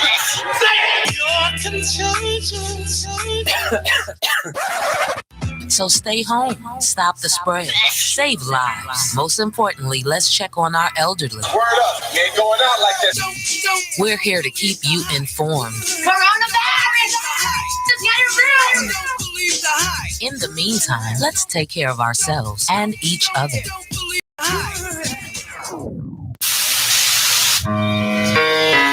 It's just a public service announcement.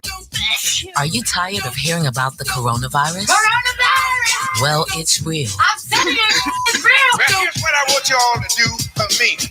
Check this out, man. Don't panic. If you're sick, stay home. Stay away from me if you're contagious. Stay at least 6 feet away from others. The most dangerous disease. Coronavirus. Wash your hands frequently and practice good hygiene. Show these people what time it is, boy. We can stop the spread of the virus. Coronavirus. Show me your mouth.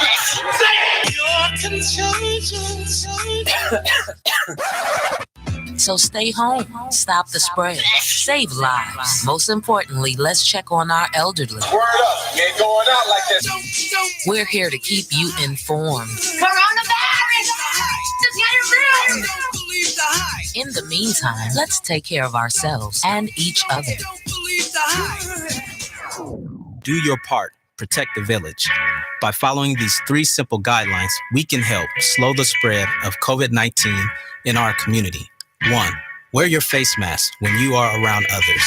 2. Social distance by standing at least 6 feet apart from others. 3. Wash your hands for at least 20 seconds with soap and water. Together, we can protect this village. Stay home, stay safe, support the village. Message by North Omaha COVID-19 Community Task Force.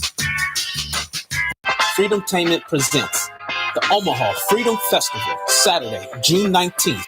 The festival will run from noon to midnight after the Omaha NAACP Juneteenth Parade. Freedomtainment is a local nonprofit educating, empowering, and entertaining the Omaha, Nebraska community about North Omaha culture. For more information, go to omahafreedomfestival.com. Go wash your hands, get the sanitizer. Go wash your hands, get the sanitizer. Go wash your hands, get the sanitizer. Go wash your hands, go wash your hands. Where your mask at?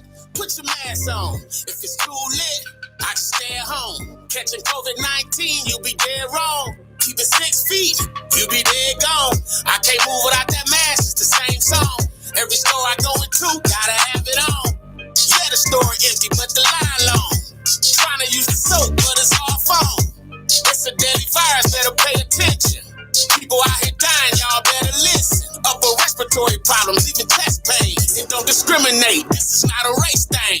Brought to you by Creighton University Center for Promoting Health and Health Equity, COVID-19 Project, North Omaha COVID-19 Community Task Force, and Healthy Village Collaborative. For more information, please go to empoweromaha.com/HVC. It may seem